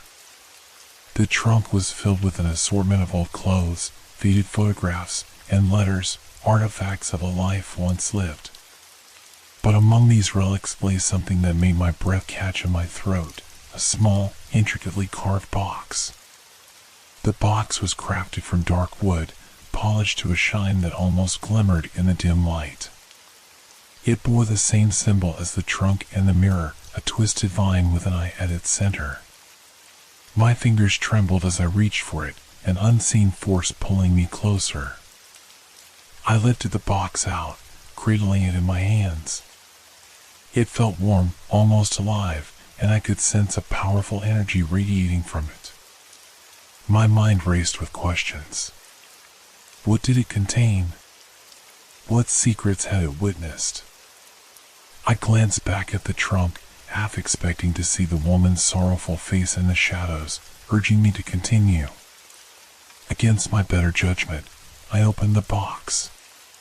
Inside lay a collection of small trinkets, a silver locket, a dried rose, and a faded photograph of the woman, smiling, vibrant, and full of life. But there was something else, something darker that caught my eye, a small vial filled with a dark liquid that seemed to swirl as if alive.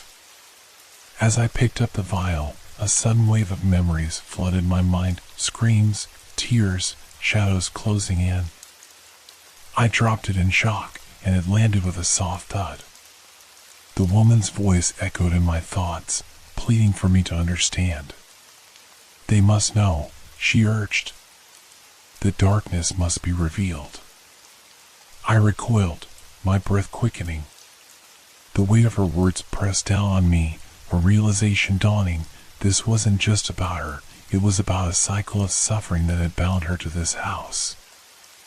I felt an overwhelming need to dig deeper, to confront whatever horrors lay hidden in the past. I gathered the photograph and locket, determined to learn more about the woman and the events that had unfolded here. Carefully, I placed the box aside and rifled through the letters, each yellowed page telling fragments of a story I desperately wanted to understand. As I read, a chilling tale emerged, betrayal, loss, and a malevolent force that had crept into the lives of those who once inhabited this house. The woman had been a beacon of light among darkness, a protector against the shadows that threatened to consume her loved ones. But the more I read, the more I understood the source of her anguish, a tragic event, a sacrifice made, and a curse unleashed. With each letter, the atmosphere in the attic thickened. Shadows danced in the corners, and I felt the air grow heavier, as if the house itself was responding to my discoveries. A deep sense of foreboding settled in my chest, warning me of the danger I was inviting. Suddenly, a deafening crash echoed from downstairs, shaking the very foundations of the house. Panic surged through me. I dropped the letters and raced to the door, my heart pounding. What had I unleashed? I dashed down the staircase, each step echoing in my ears, fueled by adrenaline and fear. As I reached the living room, the sight before me made my blood run cold. The piano was violently shaking, its keys clattering as if played by an invisible force. I froze, my breath hitching in my throat. The air crackled with energy, and shadows swirled around the room, growing denser and darker. I could hear the whispers again, frantic voices overlapping, pleading, angry. The house was awakening, and I had become its catalyst. Get out, a voice screamed, and I recognized it as the woman's, laced with desperation. I stumbled backward, fighting against the onslaught of emotions crashing over me, fear, anger, and an overwhelming sense of dread. I had to escape. I turned to run, but a shadow surged forward, blocking my path. It took form, a dark figure with hollow eyes and a twisted smile. My heart raced as I faced this embodiment of fear, its presence suffocating. "You should not have come here," it hissed, its voice a chilling whisper that echoed through my mind. "You've awakened the truth, and now you will pay." In that moment, time seemed to freeze. My instincts kicked in, and I bolted towards the front door, desperate to escape the nightmare that was consuming me. As I reached for the doorknob, it turned cold, the air thickening around me like a vice. I glanced back at the figure, now looming closer, its eyes filled with malice. Just as I felt the darkness closing in, I remembered the locket I had found.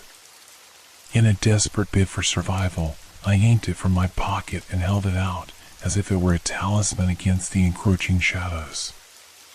"Leave me alone," I shouted, my voice shaky but determined. To my surprise, the figure hesitated, recoiling as if the light from the locket burned it. "You think a trinket can save you?" it hissed, its form flickering like a flame. "You know nothing of the darkness you've awakened." Suddenly, the piano erupted with a cacophony of sound, drowning out its words. I felt a surge of energy wash over me, a connection to the past that was both terrifying and exhilarating. The woman's face appeared in my mind, and I could feel her strength flowing through me. "Remember my story," she cried, her voice piercing through the chaos. "You must face it. You have the power to end this." With renewed determination, I turned back to the figure. "I will not let you win," I shouted, feeling the energy of the house coursing through me. "You will not take me." The figure shrieked, a sound that rattled the very bones of the house. I took a step forward, brandishing the locket as if it were a sword. "Show me the truth," I demanded. In response, the shadows writhed and coiled around me, pulling me into a vortex of memories. The room faded, and I found myself transported back in time, standing in the very same living room but in a different era. I could see the woman, vibrant and alive, surrounded by loved ones, laughing in a warm embrace. But then, darkness crept in, the shadows manifesting as menacing figures, whispering curses that seemed to cling to the air. I felt her fear, her desperation as she fought to protect her family, her pleas echoing through time. But I also sensed her strength, a fierce will to resist the darkness. I felt the warmth of her love, the bonds that held her together against the malevolence. "I am not afraid," she declared, her voice echoing in my mind. As the memories unfolded, I saw the moment of her sacrifice, a desperate choice made to save those she loved. But the price was steep, binding her spirit to the house, trapping her in a cycle of torment. The figure emerged from the shadows, more defined now, a twisted reflection of the woman, corrupted by darkness. "You cannot change the past," it screamed, reaching for me with icy fingers. "You are just a bystander, a fleeting moment in time." But the locket pulsed with warmth in my hand, a beacon of hope. "No," I shouted, drawing strength from the woman's memories. "I will not let you take her." With a surge of determination, I unleashed the energy, directing it towards the figure. Light erupted from the locket, illuminating the room and pushing the shadows back. The figure screamed, its form contorting and twisting in agony as the light consumed it. In that moment, I felt the connection deepen.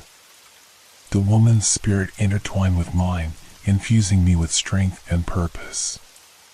"You are not alone," she whispered, and I could feel the warmth of her love wrapping around me like a protective shroud. With a final surge of power, I directed the light towards the dark figure, shattering it into 1,000 fragments that dissolved into the air. The room fell silent, the oppressive weight lifting as the darkness retreated. I stood in the center of the living room, breathless and trembling. The shadows had retreated, but I knew the battle was not over. The house was alive, and it still held its secrets. But I had faced the darkness, and for the first time, I felt a glimmer of hope. "Thank you," I whispered, knowing the woman was no longer bound to this place. "I will tell your story." As I turned to leave, I glanced back at the empty space where the shadows had once loomed. A soft warmth lingered in the air, a promise that the past could finally be set free. But in my heart, I felt a chill, a reminder that the darkness could return, and I needed to be ready. The echoes of the past lingered in the corners of the house, and I knew my journey was just beginning. The light from the locket faded, and I found myself alone in the once menacing living room. Though the shadows had retreated, the atmosphere was still charged with an unsettling energy. I took a deep breath, trying to steady my racing heart, but the echoes of the past clung to me, whispering secrets I had yet to uncover. As I stood there, the remnants of the woman's memories swirled in my mind, images of laughter intertwined with cries for help. I needed to know more about the darkness that had plagued this house, the source of its haunting. With renewed determination, I returned to the attic, feeling the weight of my promise to tell her story. When I reached the attic door, it creaked open more easily than before, as if inviting me in. The atmosphere was different now. It felt lighter, less oppressive, but the air still carried a sense of anticipation. I stepped inside, the light from the cracked window illuminating the boxes and old furniture. I went straight to the trunk, rummaging through the letters and photographs once more. The more I explored, the more pieces of the puzzle began to fit together. Each letter revealed a layer of the woman's life, her struggles, and the shadows that had crept into her world. One letter caught my attention, written in a hurried scrawl. It spoke of an ancient curse tied to the house, a malevolent force that fed off despair and isolation. The woman had written about strange occurrences, disembodied whispers, objects moving on their own, and shadows lurking just beyond the light. I felt a chill creep down my spine as I read her words. The curse had been placed generations ago, the result of a betrayal that had left a stain on the house. It had claimed lives and twisted the fates of those who had lived here, and now it was my turn to confront it. Suddenly, I remembered the vial I had seen earlier, the dark liquid swirling within. I rushed to the trunk and found it where I had dropped it. The moment I picked it up, a sense of dread washed over me. Whatever was inside could hold the key to breaking the curse, but it could just as easily unleash unspeakable horrors.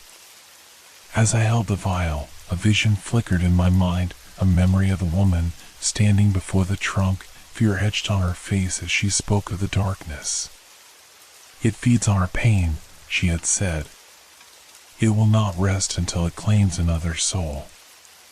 My hands trembled as I wrestled with the choice before me. I could either destroy the vial and risk the darkness retaliating, or open it and attempt to understand what lay within. The weight of my decision pressed heavily on my shoulders.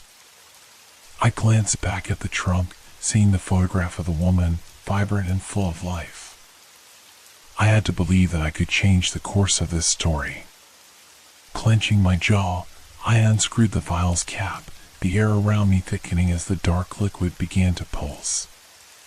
As I poured a drop onto the floor, the shadows stirred, swirling around my feet like a living entity. The moment the liquid touched the ground, the temperature plummeted, and I felt a rush of energy surge through me, connecting me to the past. Images flooded my mind, visions of the woman and her family, laughter that twisted into screams as the shadows descended.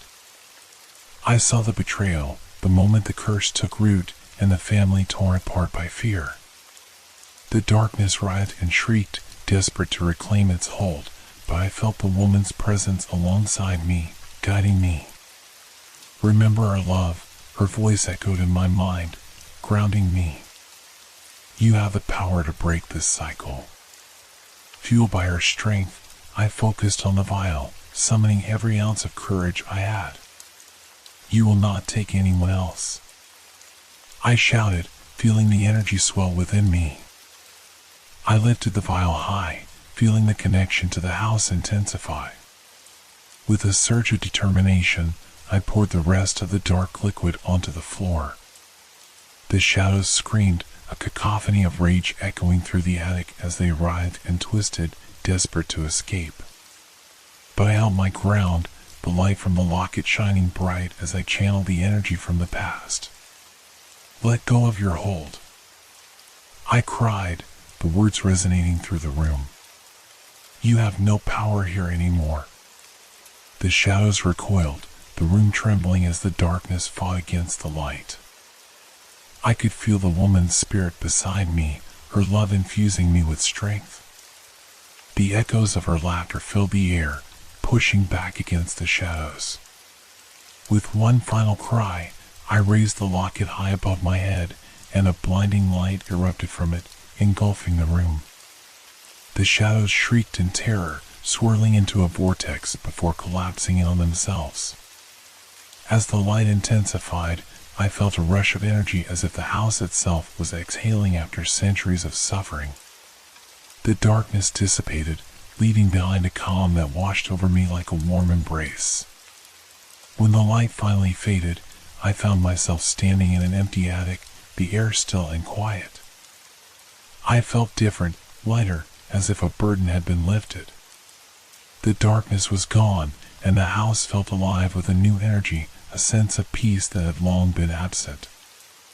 As I stepped back into the living room, I glanced around, noticing the warm light filtering through the windows, illuminating the space that had once been shrouded in fear. I felt the woman's presence linger, a comforting warmth that assured me she had finally found rest. I took a deep breath, feeling the weight of the house's history settle into a gentle memory rather than a haunting. I had fulfilled my promise. I had told her story and freed her from the chains of the past. But as I turned to leave, a flicker caught my eye. In the reflection of the mirror on the wall, I saw the woman's face, smiling back at me, filled with gratitude. A single tear escaped my eye as I realized that while the darkness had been vanquished, her story would live on within me. I stepped outside, the sun shining brightly, illuminating the path ahead. I knew my journey was far from over. The echoes of the past would continue to guide me. As I walked away from the house, I felt a sense of closure, a new beginning forged from the ashes of the past. The house stood behind me, no longer a place of fear, but a monument to resilience and love. I had faced the darkness and emerged stronger, ready to share the tale of the woman who had fought for her story to be told.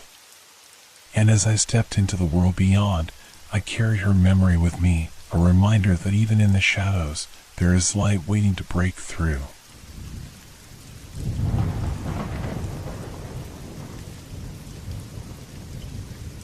Calling after death. Have you ever felt the chill of a voice you thought you would never hear again? It was a cold evening in October when I first received that call. The sun had dipped behind the horizon, leaving an eerie twilight hanging in the air. I had just settled into my worn-out armchair, the kind that hugs you back, a cup of tea resting on the table beside me, when my phone rang. I glanced at the screen and froze. The name displayed was my sister's, Emma. She had passed away just a few weeks prior in a tragic accident. My heart raced, pounding in my chest like a caged animal. I hesitated, fingers hovering over the screen. Could this be a cruel joke? A wrong number? Yet, deep down, I felt an overwhelming compulsion to answer. "Hello?" I said, my voice barely a whisper. "Please, help me," came the reply, a voice I recognized all too well. It was Emma, but something about it felt off, distorted, as if it was coming from a faraway place, a realm I could not grasp. "What? Emma?" I stammered, confusion washing over me. "Is this really you?" "I don't have much time," she continued, urgency threading through her words. You need to listen carefully. There's something after me. You must help me avoid it. My mind raced. Was I dreaming? Could I be losing my grip on reality? I glanced around my dimly lit room, the shadows stretching across the walls like ghostly fingers. I thought I saw something flicker in the corner of my eye, but when I turned to look, there was nothing. Emma, how is this even possible? I asked, my voice trembling. You're gone. You can't be calling me. I'm trapped in between, she explained, her voice breaking. It's dark here, and it's coming for me. I need you to find the locket, the one I lost. It holds the key to my freedom. Panic surged through me. How could I possibly help her? The locket? I remembered seeing it last at her house, but how would I know it could do anything? I don't understand. What do you mean? I pressed, desperate for answers. They want to take me. You have to act fast. Her voice rose in urgency, sending chills down my spine. You have to believe me. They will come for you too if you don't help me. Suddenly, the line went dead. Silence enveloped me, pressing in like the thick fog that often rolled through our town. I stared at my phone in disbelief, my hands trembling. Was I losing my mind, or had I just spoken to my deceased sister? The room felt colder, and an unsettling weight settled on my chest. I glanced at the clock. It was just past 7. Night had fully enveloped the world outside, and I couldn't shake the feeling that something was watching me from the shadows. It wasn't just a call. It was a warning. I had to find that locket, but what awaited me in the dark? As I got from my chair, I knew this was only the beginning of something terrifying. Something that had just begun to awaken. The night wrapped around me like a shroud as I stepped outside, the crisp air biting at my skin. I drove to Emma's house, my heart racing with every passing second. Memories flooded back, the laughter we shared, the secrets we whispered, and the warmth of her smile. But now, her laughter felt distant, overshadowed by the weight of what I had just experienced. Pulling into the driveway, I was struck by how still everything was. The house loomed in front of me, dark and quiet. I hesitated for a moment, a chill creeping up my spine as I remembered her words. They will come for you too. Who were they? What danger lurked in the shadows? I stepped out of the car, the gravel crunching underfoot, breaking the eerie silence. As I walked toward the front door, I noticed how the porch light flickered, casting unsettling shadows that danced along the walls. My hands trembled as I reached for the doorknob, and the door creaked open, revealing the familiar yet unsettling interior. Once inside, I was met with a flood of memories. The living room was just as Emma had left it, with her favorite throw blanket draped over the couch and a half-read book resting on the coffee table. I took a deep breath, pushing down the knot of grief in my throat. I needed to focus. Emma had mentioned the locket before, a delicate piece that she cherished. It was meant to be a family heirloom, passed down through generations. I made my way to her bedroom, each step echoing in the quiet house. The darkness felt heavy, like it was pressing down on me, urging me to leave. Her room was dimly lit by a sliver of moonlight streaming through the window. As I searched through her belongings, I felt a strange presence, an unsettling sensation crawling over my skin. I opened her jewelry box, rummaging through necklaces and earrings, but there was no sign of the locket. My heart sank. Suddenly, I heard a faint noise, a whisper, barely audible. I froze, straining to listen. It seemed to come from the hallway. Help me. The voice was weak, and for a moment, I thought it was Emma. Panic surged through me as I stepped out of the room, peering into the shadowy corridor. Emma? I called, my voice shaking. Is that you? No answer came, only the soft creak of the floorboards beneath me.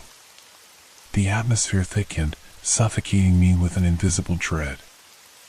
I moved slowly, drawn by the voice, the urge to find her overpowering my fear. I followed the sound, inching toward the living room. As I entered, I was met with a sight that made my blood run cold. The shadows had deepened, swirling in a way that felt almost alive. They flickered at the edges of my vision, taunting me, and I felt an overwhelming urge to flee. But I couldn't. I had to find Emma. I glanced around the room, searching for any sign of her presence. My eyes fell on the family photo hanging on the wall, a picture of us together at the beach, our smiles radiant. But now, the faces seemed to twist, shadows crawling across the frame, distorting our joyful expressions. Find the locket, I whispered to myself, feeling the weight of dread pressing down. It had to be here somewhere. I turned back to the jewelry box, desperately rifling through the pieces. And then, I spotted it, a glint of silver at the bottom, hidden beneath the velvet lining. I grasped the locket, heart racing. It was small and delicate, adorned with intricate engravings. I could almost hear Emma's voice urging me to open it. But as I did, a sudden chill swept through the room, and the shadows seemed to thicken, swirling around me like a storm. Emma? I shouted, panic rising in my chest. Where are you? Suddenly, the front door slammed shut with a deafening bang, echoing through the silence. The shadows lunged forward, engulfing the room in darkness. I stumbled back, clutching the locket, my breath coming in quick gasps. I could feel something shifting, something malevolent lurking just beyond my sight. Help me, the whisper echoed again, but it was no longer just Emma's voice. It was a chorus of voices, rising in intensity, drowning me in their urgency. I was surrounded, and fear clutched at my throat, suffocating me. I had to escape. With the locket in hand, I bolted toward the door, my heart pounding like a drum. The shadows clawed at my heels, urging me to turn back, to succumb to their darkness. But I refused. I had to survive. As I burst through the door, the night air hit me like a wave, but the dread lingered. I knew this was only the beginning. The darkness was hungry, and I had just awakened something that could not be silenced. I would find Emma. I would help her. But at what cost? I sprinted back to my car, the locket clutched tightly in my fist. My breath came in ragged gasps, each inhale filled with the cold night air that did little to calm my racing heart. I could still hear the whispers echoing in my mind, a chorus of desperate pleas and malevolent laughter, each note entwined with a dread that sank deep into my bones. Once inside the car, I slammed the door shut, locking it as if it could provide a barrier against whatever lurked outside. I fumbled for my phone, desperate to call someone, anyone, who could help make sense of what had just happened. But the screen remained dark and unresponsive, the battery dead despite being fully charged just hours before. Great, I muttered to myself, glancing back at the house. The windows stared back at me like dark eyes, watching, waiting. I knew I couldn't stay here. Not now, not when the darkness seemed to pulse with a life of its own. I turned the ignition, the engine roaring to life, and sped down the driveway, gravel flying behind me. As I drove away, I felt a strange sensation wash over me, a chill that settled deep in my gut. It was as if the darkness was clinging to me, a shroud I couldn't shake. I glanced in the rearview mirror, half expecting to see a figure standing in the road behind me. But there was nothing, just the empty stretch of asphalt leading back to Emma's house. The road twisted through the forest, the trees standing tall like silent sentinels. I turned on the radio to drown out the echoes of the night, hoping the familiar sound would ease the growing anxiety. Instead, the static mixed with faint whispers, barely audible but unmistakably there. I switched off the radio, my heart pounding louder than the music could ever be. Focus, I told myself, gripping the steering wheel until my knuckles turned white. I needed to think clearly. The locket was significant. Emma had said it held the key to her freedom.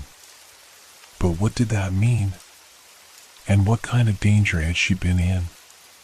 My thoughts raced as I drove, and before I realized it, I was heading toward the old cemetery on the outskirts of town.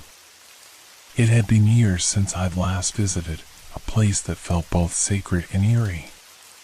But Emma had always found solace among the headstones, often bringing flowers to our family plot.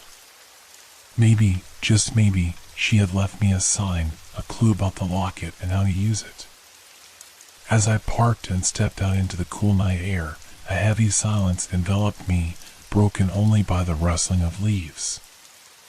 I walked through the narrow pathways, illuminated by the pale light of the moon. Each headstone loomed like a specter in the night, casting long shadows that danced in the breeze. I approached our family plot, the small area that held my parents and now, Emma. The weight of grief settled upon me like a lead blanket. I knelt before the headstone, the inscription worn yet familiar. In loving memory of Emma. Forever in our hearts. The locket felt warm in my hand, and as I traced its delicate surface, I noticed a faint engraving on the back. It read, "The heart remembers." I frowned, uncertainty creeping in. What did that mean? Suddenly, a gust of wind swept through the cemetery, rustling the leaves and sending chills down my spine. The temperature dropped, and I could feel a presence nearby, a cold, suffocating energy that made the hairs on my neck stand on end. "Emma?" I called out, my voice trembling. "Are you here?" There was no answer, only the whispering of the wind. But I could feel her, could sense her essence mingling with the night. I closed my eyes, holding the locket tightly. "If you can hear me, show me what to do." A low, mournful wail echoed through the air, reverberating against the stones. It sent a shiver down my spine. I opened my eyes, and in that moment, I saw it, a fleeting figure emerging from the shadows. It was a shape, indistinct and wreathed in darkness, but I felt a connection, an urgency to approach. "Emma!" I cried, stepping closer, heart racing. "Is that you?" The figure swayed, then seemed to shimmer, the shadows twisting around it like smoke. "Help me," it echoed, the voice a haunting blend of familiarity and fear. "You have to understand. They are coming." "Who? What do you mean?" I pressed, desperation clawing at my throat.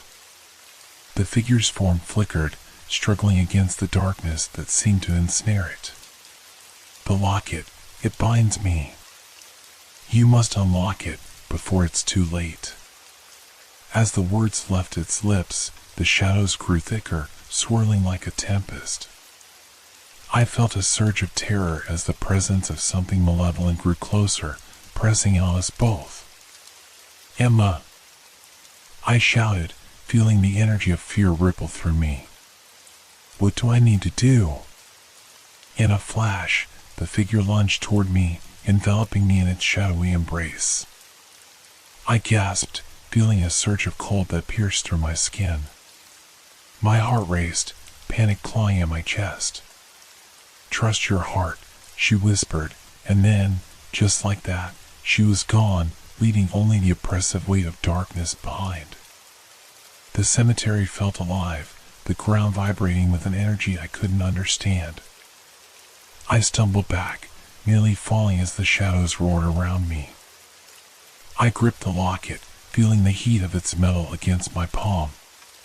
"Unlock it," I whispered, closing my eyes once more. "Unlock it." As I opened the locket, a bright light burst forth, illuminating the cemetery and pushing back the shadows. The voices rose to a crescendo, merging into a single sound that echoed in my mind. I felt the power surging through me, an energy that felt both familiar and foreign. Then, just as suddenly, it was gone. The light dimmed, and the darkness returned, but something had changed. I could feel Emma's presence, stronger now, like a guiding hand on my shoulder. "Find them," she urged, her voice clearer than before. "Before it's too late." The weight of the moment settled upon me, and I knew I had to confront whatever was coming. The locket was not just a key, it was a weapon against the darkness that sought to consume us both. With renewed determination, I took a deep breath, ready to face whatever lay ahead. Emma was counting on me, and I would not fail her again. The night was just beginning, and I was prepared to uncover the truth, no matter the cost. With the locket glowing faintly in my palm, I felt a surge of courage I didn't know I possessed. I was no longer just a scared sibling haunted by grief. I was a vessel for Emma's spirit, the only hope she had left. As I left the cemetery, I could almost hear her guiding me, urging me to act quickly. I got into my car, the metal cool against my fingers, and turned the engine over. The shadows seemed to pulse with anticipation, but I refused to let fear take hold. I had to return to Emma's house. There was something there I still needed to uncover, some last piece of the puzzle. Driving back felt different now. The road was still dark and winding, but I had a purpose. I knew the locket would reveal its secrets when I was ready to face the truth. The trees loomed tall, their branches clawing at the sky, but I didn't let the unsettling atmosphere distract me. As I parked outside the house, the familiar unease returned. The front door stood slightly ajar, swinging gently in the night breeze, as if inviting me in. I took a deep breath, clutching the locket tightly, and stepped inside. The air was thick with the scent of dust and memories, and I felt the weight of Emma's absence more than ever. "Show me," I whispered, holding the locket up to the dim light. "Show me what I need to see." Suddenly, the locket pulsed in my hand, a warm glow emanating from within. I felt a rush of energy coursing through me, guiding my feet toward the living room. As I entered, I noticed something on the coffee table, a small, old-fashioned box I had never seen before. It was ornate, made of dark wood and inlaid with intricate designs that mirrored the patterns on the locket. My heart raced as I approached it, knowing this was significant. I opened the box slowly, heart pounding, and inside lay a collection of photographs and letters, all tied together with a faded ribbon. Flipping through the contents, I realized these were letters from Emma to someone named Thomas, an unfamiliar name that sent a shiver down my spine. The last letter was dated just a few days before her death.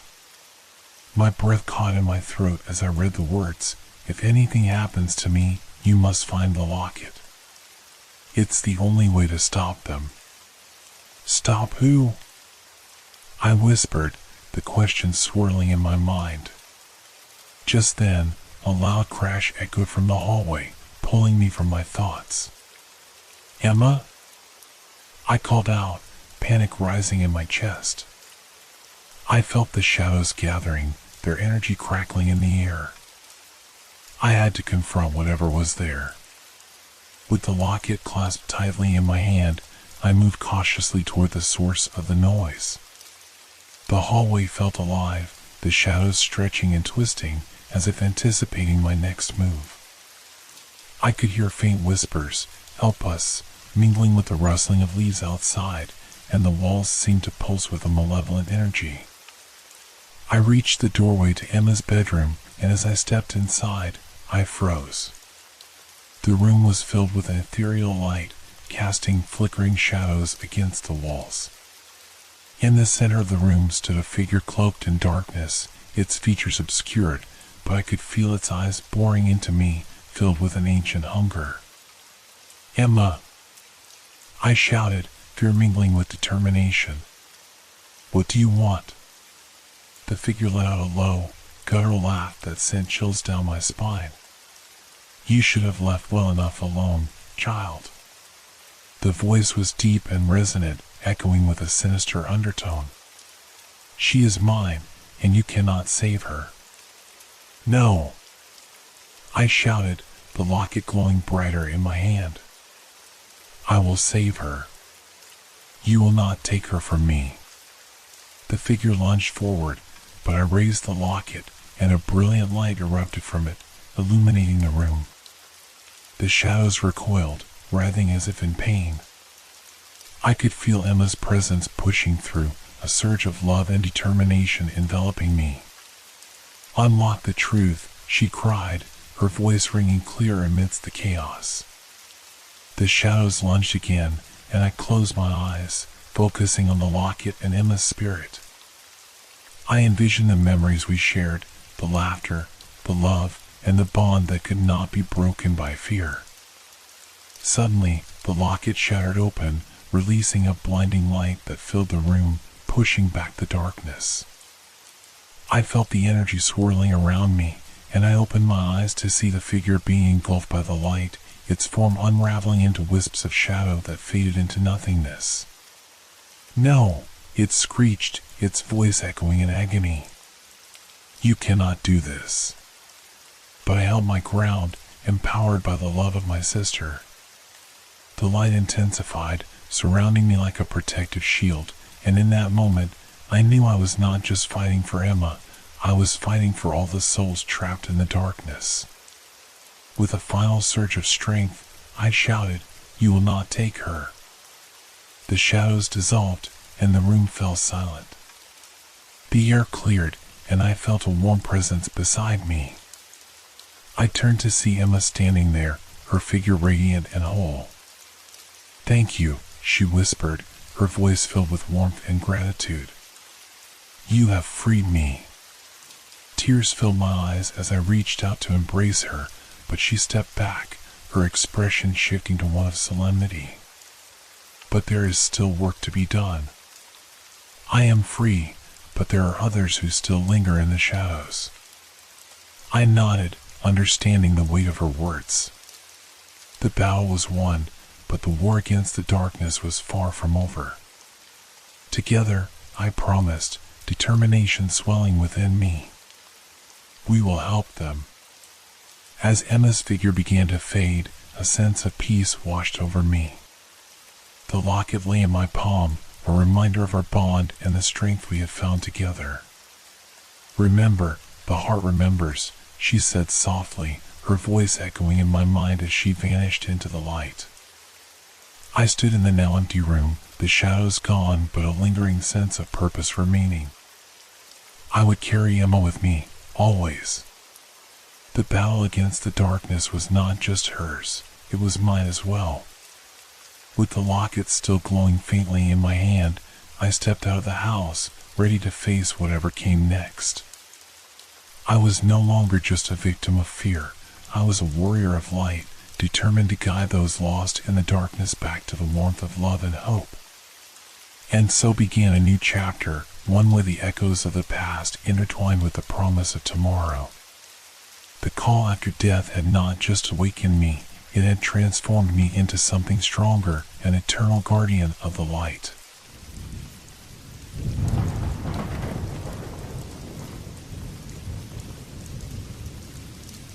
The Last Ghost. What would you do if you found yourself chasing shadows? It's a question I often ponder as I sit in my car, the rain pattering against the windshield like a heartbeat quickening with every moment. I am Detective Mark Thompson, and today, I'm chasing a mystery that has haunted our small town for months. People have been disappearing without a trace, and the air is thick with fear. The first disappearance happened on a gray evening in early spring. A young woman named Clara, vibrant and full of life, stepped out to visit a friend. She never made it there. Just a simple trip, but the darkness swallowed her whole. As days turned into weeks, whispers filled the town. They spoke of a ghost, a figure lurking in the shadows, tied to a long-abandoned house at the end of Mill Street.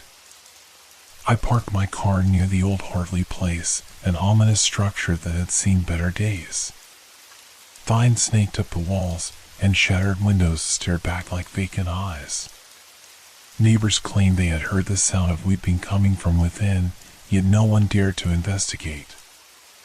I, however, was not so easily frightened. As I stepped out, a chill wrapped around me, a sensation that slithered down my spine. I was armed with a flashlight, a notebook, and an insatiable curiosity. The door creaked open with a gentle push, protesting the intrusion as if it had been waiting for someone to notice its existence. Dust motes danced in a thin beam of light, and the scent of decay filled my lungs. Each step I took echoed through the empty halls, and with every creak of the floorboards, I felt the weight of history pressing down on me. This house, once alive with laughter, now felt like a tomb. I paused, glancing back at the entrance, half expecting to see someone behind me. But the only thing I found was the dark expanse of the night outside. Suddenly, I heard it, a soft whisper, a voice carried by the wind. "Leave this place." I turned sharply, my heart racing, but no one was there.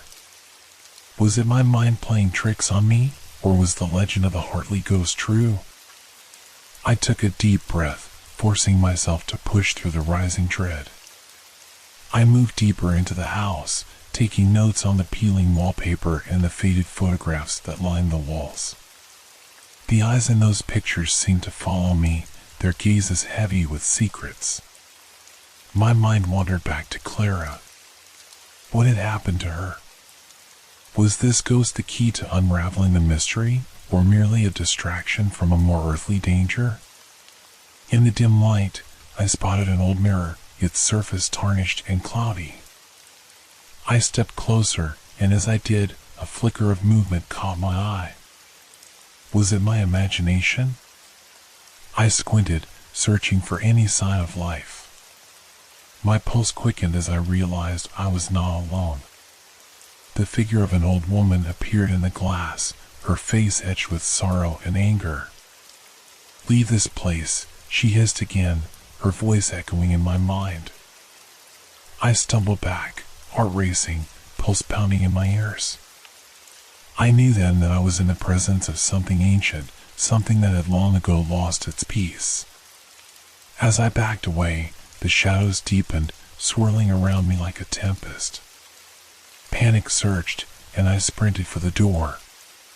My breath quickened as I burst into the cool night air, the weight of the house lifting off my shoulders. I couldn't shake the feeling that I was being watched. What had I stumbled upon? The ghost of Mrs. Hartley, cursed to guard her home? Or something far more sinister? The rain continued to fall, but it did little to wash away the chill that had settled deep in my bones. I had uncovered a thread of a mystery, but the fear of what lay ahead was far greater. Now, I had a choice: return to the haunted house and confront the truth, or let the darkness consume me.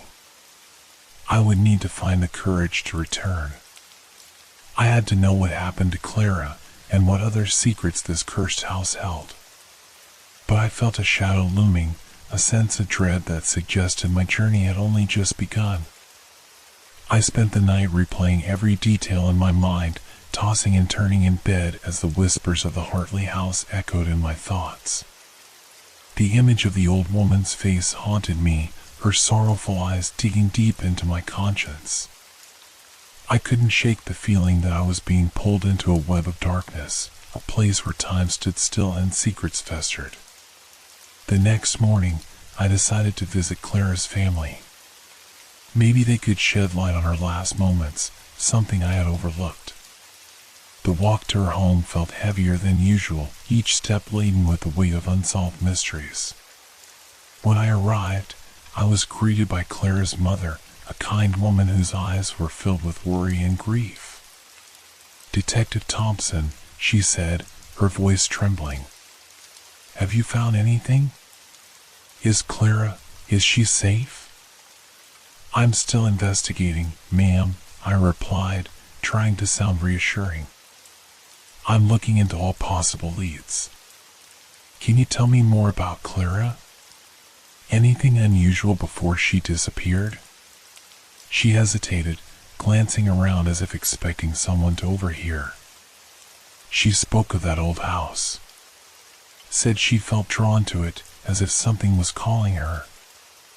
I told her to stay away. I always told her to stay away. A chill coursed through me. Clara had felt it too, the same pull I had experienced. Did she ever say why she felt that way?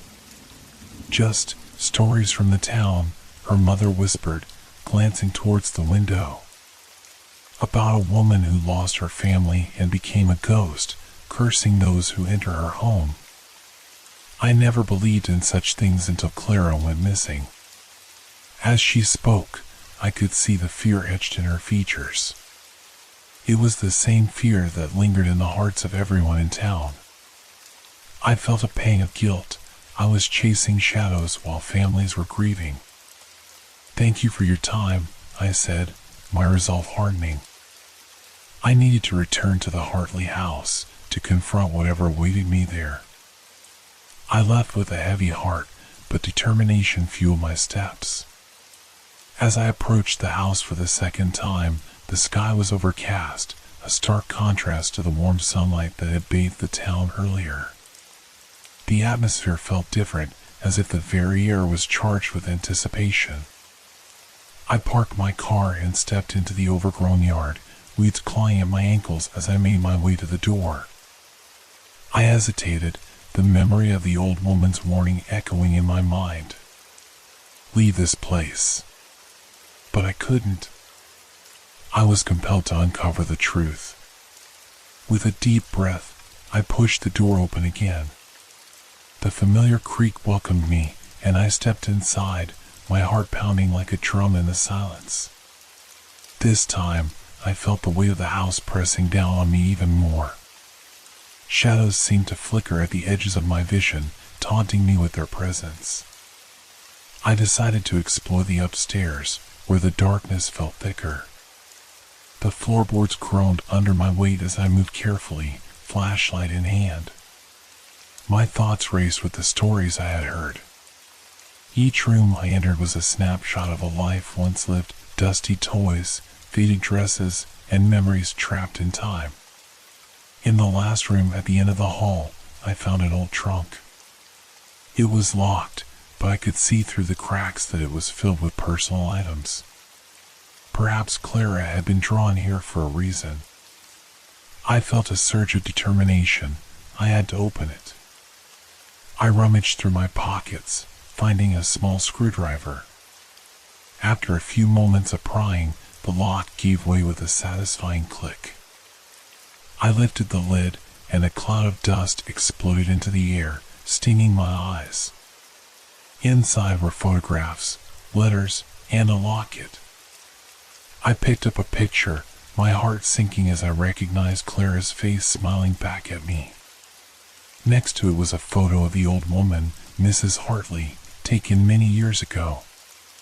Their expressions mirrored each other, a connection I couldn't quite comprehend. I quickly flipped through the letters, most of them faded and barely legible. But one caught my eye, dated just days before Clara's disappearance. It was a letter from Clara, addressed to a friend, detailing her fascination with the Hartley house. "I feel like I'm meant to be here," it read. "I've seen her, the woman in the mirror. She's sad and lonely, and I think she needs help. I can't explain it, but I have to find out what happened to her." A shiver ran down my spine. Clara had seen the ghost too. The urge to turn back grew stronger, but the realization that Clara might have been trapped in this supernatural cycle pushed me forward. I had to confront the ghost, to understand the ties that bound her to this world. Suddenly, a cold breeze swept through the room, extinguishing my flashlight. I fumbled for it, panic surging. The silence was shattered by a soft whisper, barely audible, yet filled with urgency. "Help me." I turned, the darkness swallowing me whole. In that moment, I knew I had crossed a threshold. I was no longer merely a detective. I was now part of the haunting narrative, trapped in a story that was far from over. The darkness was suffocating, wrapping around me like a shroud. I fumbled with the flashlight, my hands shaking, desperately trying to regain control. Just when panic threatened to overtake me, the light flickered back to life. I swept it around the room, my breath caught in my throat. "Help me." The voice was clearer now, laced with sorrow and desperation. I turned toward the sound, my heart racing.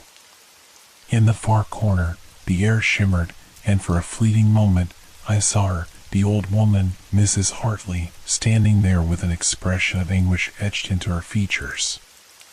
"Why are you here?" she asked, her voice a haunting echo. "You shouldn't have come. You don't understand." "I came to find Clara," I managed to say, my voice trembling despite my determination. "I need to know what happened to her. Why are you cursed to remain here?" She stepped closer, her form flickering like a candle flame in the wind. "She was drawn to me, just as you were.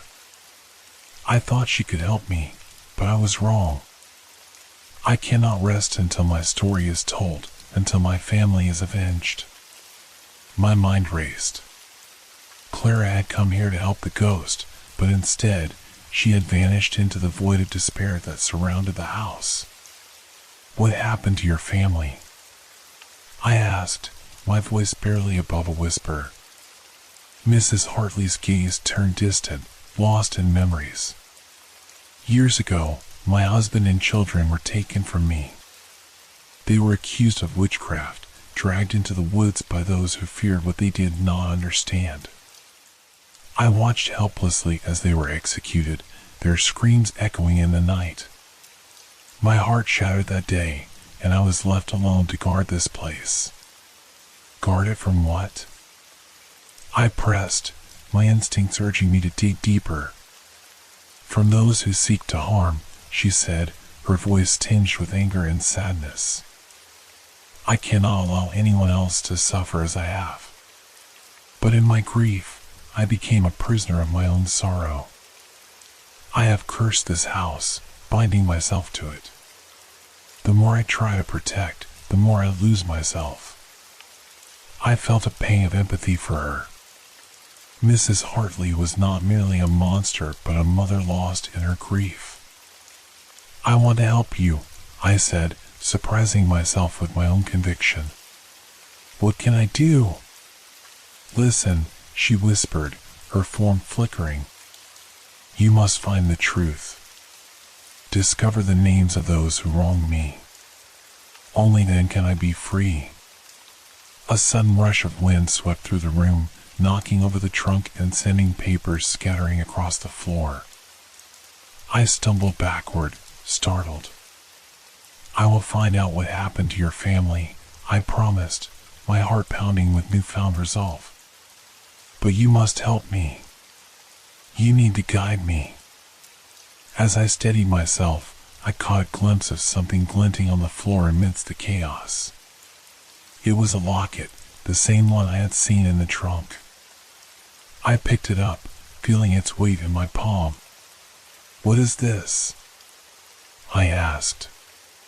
"Family," Mrs. Hartley replied, her voice softening. "It contains the last remnants of my children.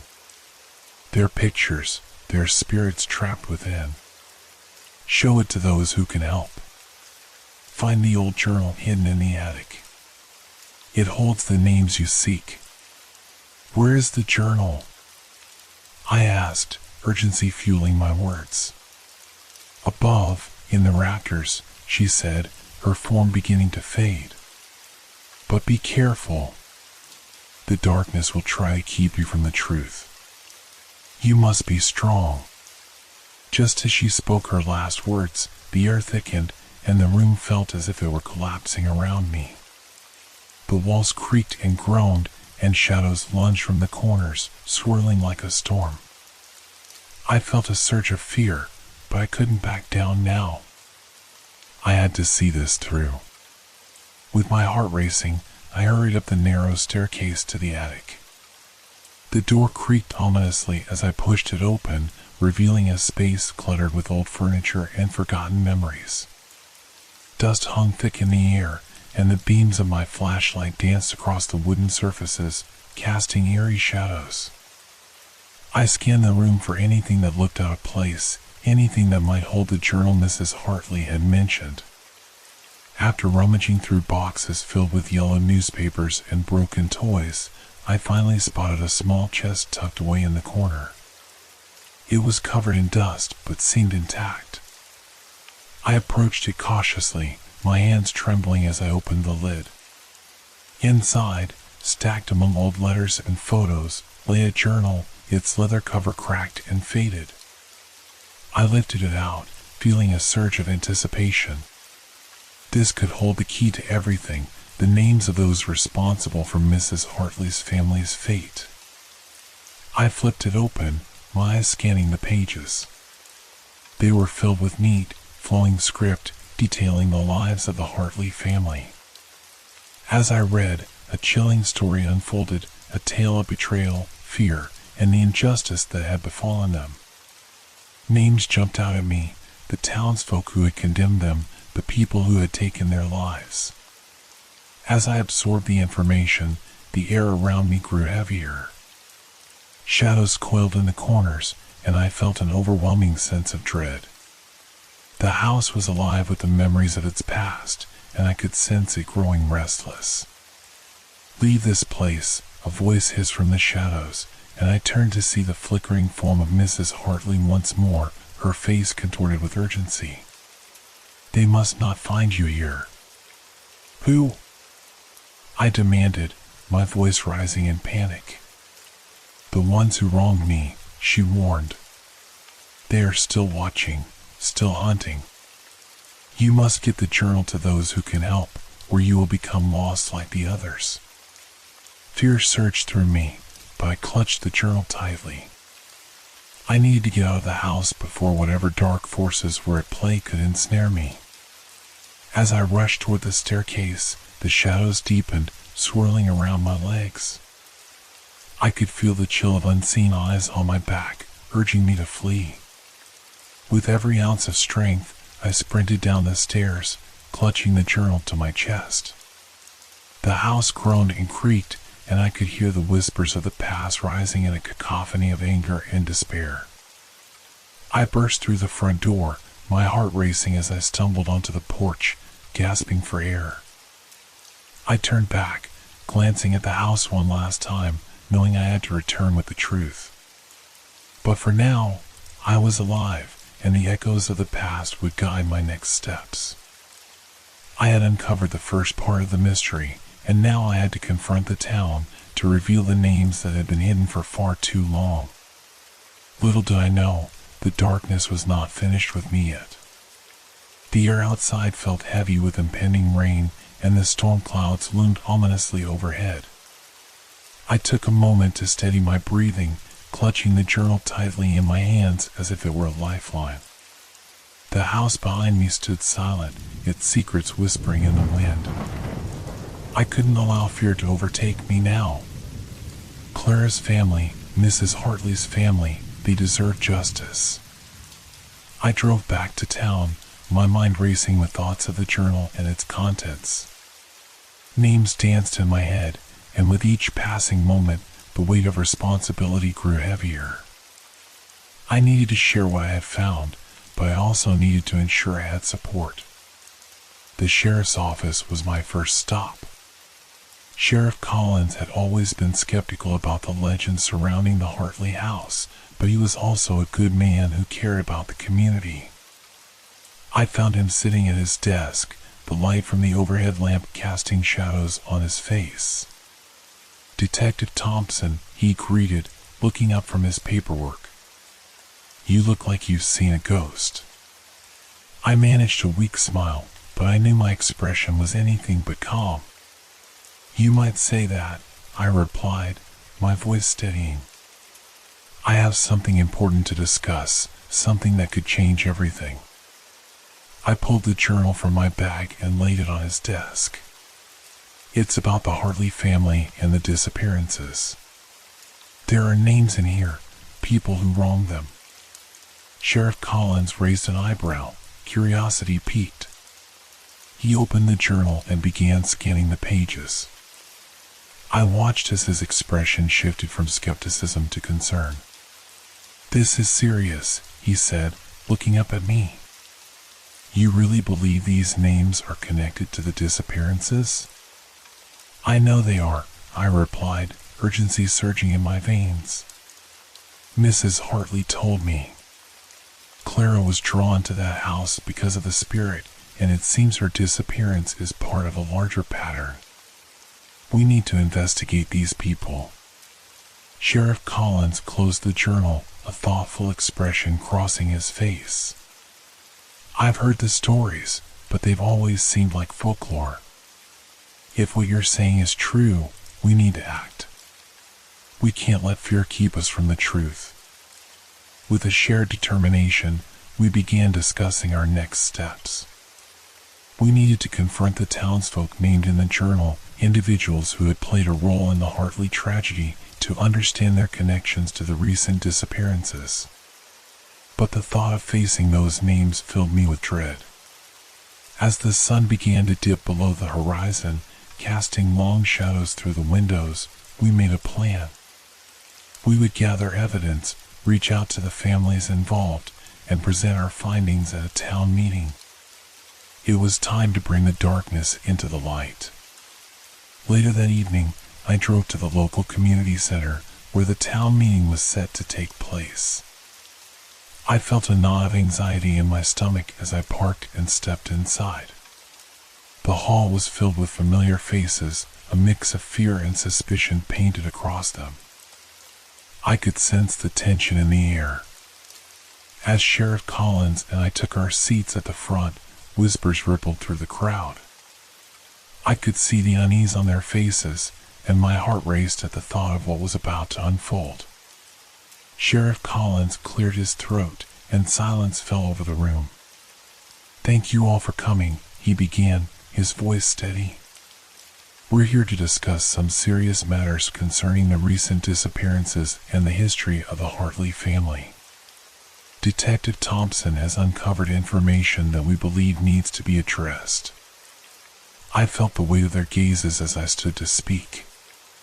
The stories you've heard about the Hartley house are not just tales. They're rooted in truth. I've found names in this journal, people who played a role in the events that led to Mrs. Hartley's family being taken from her. We cannot ignore the connections between their past and what has been happening now. A murmur spread through the crowd, a mix of disbelief and apprehension. "You're saying it's connected to ghosts?" someone shouted from the back, skepticism lacing their tone. "No," I said, raising my voice to cut through the noise. "I'm saying we've allowed fear to cloud our judgment. Clara felt drawn to the house because of the ghost, and it's possible she was trying to help Mrs. Hartley find peace. But we need to confront those responsible for her suffering if we are to understand what is happening now." As I spoke, I could see a few faces growing pale. Names like Mason Blackwood and Evelyn Hargrave seemed to hang in the air like a thick fog, weighing heavily on the room. Sheriff Collins took over. "We're not here to cast blame, but to seek answers. We have a responsibility to uncover the truth, not only for Clara, but for everyone affected. If anyone has information about these families, Now is the time to speak up. For a moment, there was silence, tension hanging thick in the air. Then, a woman stood up, her face pale. I heard my grandmother speak of the Hartleys. She said they were innocent, but the townsfolk were terrified of them. They believed the Hartleys practiced witchcraft. It's why they were taken from their home. That's exactly what's in the journal, I interjected. Fear can breed cruelty. We can't let that happen again. The room began to buzz with whispers, and I felt the momentum shift. The more we shared, the more people seemed willing to open up about the past. One by one, stories emerged, fragments of memories and echoes of fear, all tied to the Hartley tragedy. As the discussion deepened, I felt a glimmer of hope. Perhaps the darkness that had haunted this town could finally be lifted. But just as things began to feel manageable, a loud crash interrupted us. The front doors of the community center slammed open, and a figure stumbled in. It was a young man, disheveled and wild-eyed. "You have to stop," he shouted, looking directly at me. "You don't know what you're doing. They'll come for you, just like they came for Clara." A cold wave of fear washed over the room, and I instinctively took a step back. "Who will come?" I demanded, my voice steady despite the rising panic. "The shadows," he said, his voice trembling. "They're angry. You're stirring something you can't control." Before I could respond, the lights flickered, and the air grew thick with a palpable dread. People in the audience began to murmur, and I could feel the atmosphere shift, the fear returning in waves. "Please," I said, trying to calm the crowd. "We need to stay focused.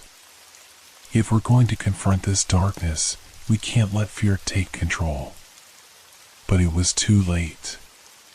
The young man collapsed, and the lights went out completely, plunging us into darkness. Panic erupted as people scrambled for the exits, their terrified voices rising in a cacophony of chaos. As I fumbled for my flashlight, I could hear the whispers return, echoing in the dark, a haunting chorus of despair. In that moment, I understood. The darkness wasn't just a metaphor, it was real, and it was hungry for fear. I needed to act quickly. Clara's fate, Mrs. Hartley's suffering, it all depended on my resolve. I gripped the journal tightly, determination coursing through me. I had to face the shadows, to confront the truth that had been buried for too long. As the chaos swirled around me, I gathered my courage. We would confront the darkness together, or we would be lost in it. And I knew, deep down, that the reckoning had only just begun.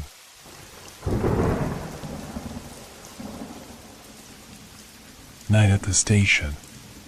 Have you ever found yourself in a place where time seems to stand still? I had always thought it was a metaphor until I experienced it myself. It was a late autumn evening when I found myself stranded at a remote train station. The sign creaked in the chilly wind, flickering its faded letters, Briars Hollow. The last train had long left, and I was the only soul left on the platform. The station was a ghost of what it used to be, with peeling paint and broken benches that told stories of long-forgotten journeys.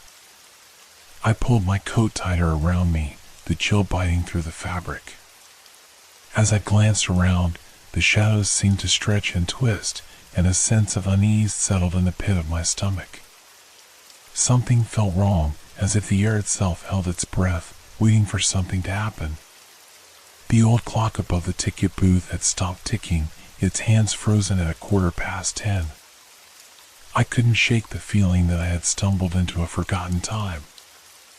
I stepped inside the station, hoping to find some warmth, but the interior was just as bleak. Dust motes danced in the dim light, and the silence was so profound that it seemed to hum in my ears. I approached the waiting room, where a row of empty chairs lined the walls. They looked as though they hadn't been occupied in years. The faded posters of long past train schedules hung askew, their edges curling like dry leaves. I tried to convince myself that this was just a harmless detour, a simple inconvenience, but a prickling sensation crept up my spine. My heart raced as I considered that perhaps I wasn't alone after all. I turned to leave the waiting room, and that's when I saw it, a flicker of movement at the far end of the platform. A figure stood shrouded in shadows, barely illuminated by the dim light of the station. I squinted, trying to discern if my mind was playing tricks on me. Was it a figment of my imagination, or was someone truly there? The figure was still, yet something about it felt unsettling. It was as if the very essence of the station had taken on a human form. I felt a shudder pass through me, and instinctively, I took a step back.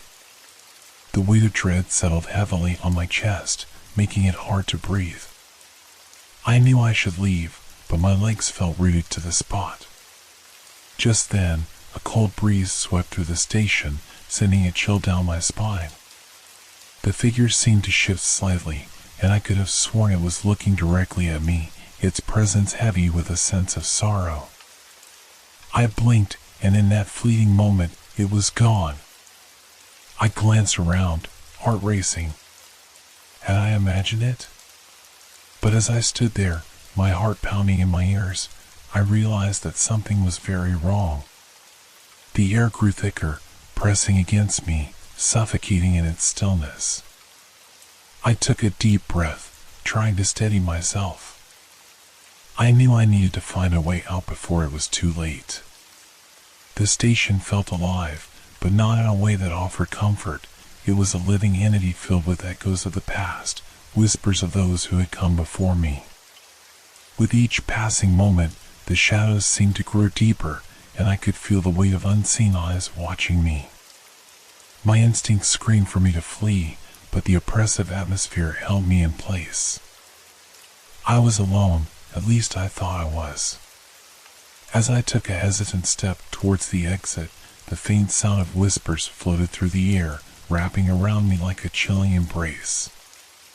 I turned sharply, searching for the source. Nothing. Just the lingering echoes of my own breath. The feeling of dread intensified, coiling tighter around my chest. I knew I had to leave, but deep down, a part of me wanted to know what lay in the shadows. What secrets did this forsaken station hold? Little did I know that my curiosity would lead me down a dark path from which there was no return. I stepped toward the exit, but my feet felt heavy as if the very ground beneath me was reluctant to let me go. The whispers grew louder, like a distant conversation floating on the wind, threading their way through the darkness. I hesitated, straining to catch the words, but they danced just beyond my comprehension, elusive and mocking. With a deep breath, I turned back to the waiting room, my curiosity overriding my better judgment.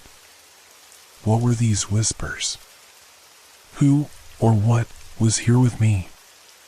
As I moved deeper into the dim light, I felt a strange compulsion drawing me closer to the source. Each step felt like a push against an invisible barrier, a challenge to my resolve. I pressed my back against the wall, peering into the corners where shadows lay thick. The hairs on my neck stood on end as the air around me grew colder. I had heard stories about haunted places, but I had always dismissed them as mere tales to scare children. Now, I was a reluctant participant in my own horror story. The whispers ebbed and flowed, intertwining with the creaking of the old station. I felt a shiver of fear as I recalled the figure I had seen earlier. What if it was still here, waiting for me to come closer? My heart pounded as I forced myself to move toward the main entrance once more. I needed to leave this place before whatever lingered here made its presence known. But as I reached for the door, it suddenly swung open with a low groan, revealing a darkness beyond that seemed to pulse with a life of its own. I recoiled instinctively, expecting to see someone standing there, but the threshold remained empty. "Hello?" I called out, my voice wavering. No response. The silence that followed was suffocating, pressing against my chest. I could feel my pulse racing, each beat a reminder that I was very much alive in a place steeped in death. I took a step back, my instincts screaming at me to turn and run. But a soft, melodic laughter echoed from within the shadows, wrapping around me like tendrils of smoke. It was a child's laugh, innocent and carefree, yet it sent chills down my spine. "Who's there?" I shouted, trying to sound braver than I felt. The laughter faded, replaced by a low, sorrowful hum that reverberated through the walls. The sensation of being watched intensified, and I felt a cold finger trace down my spine. My mind raced, conjuring images of lost souls, trapped in a place they could never leave. My breath quickened, and the urge to flee became unbearable. I turned to bolt out the door, but just as I did, I felt a hand on my shoulder, cold and clammy. I froze, my heart hammering in my chest. I didn't dare turn around. I felt as though my very essence was being pulled into the depths of the darkness. "Stay," the voice whispered, soft and insistent, as if it were woven into the very fabric of the air around me. The grip tightened, and I could feel the icy chill spreading through my body. "Stay with us." Panic surged through me, and I finally gathered the strength to break free from the spectral grasp. I stumbled forward, desperate to escape the station's grasp. As I burst through the door, the cold night air hit my face like a splash of ice water, awakening my senses. I was outside, but the weight of the station lingered like a shadow over me. The moon hung low in the sky, casting an eerie glow over the tracks that stretched endlessly into the night. I took a moment to catch my breath, but the feeling of dread lingered. I looked back at the station, its windows like dark eyes watching my every move. I could almost hear the whispers calling me back. "No," I muttered to myself, shaking my head. "You need to get out of here." But the path back to civilization was obscured in darkness. I felt like I was in a labyrinth, the familiar becoming foreign, and every direction looked the same. I turned my back to the station, forcing myself to walk away, but I could still feel the pull of its presence, like an anchor dragging me down. I walked for what felt like hours, my heart pounding in my chest as the night deepened around me. The path seemed endless, winding through trees that loomed like giants, their branches clawing at the sky.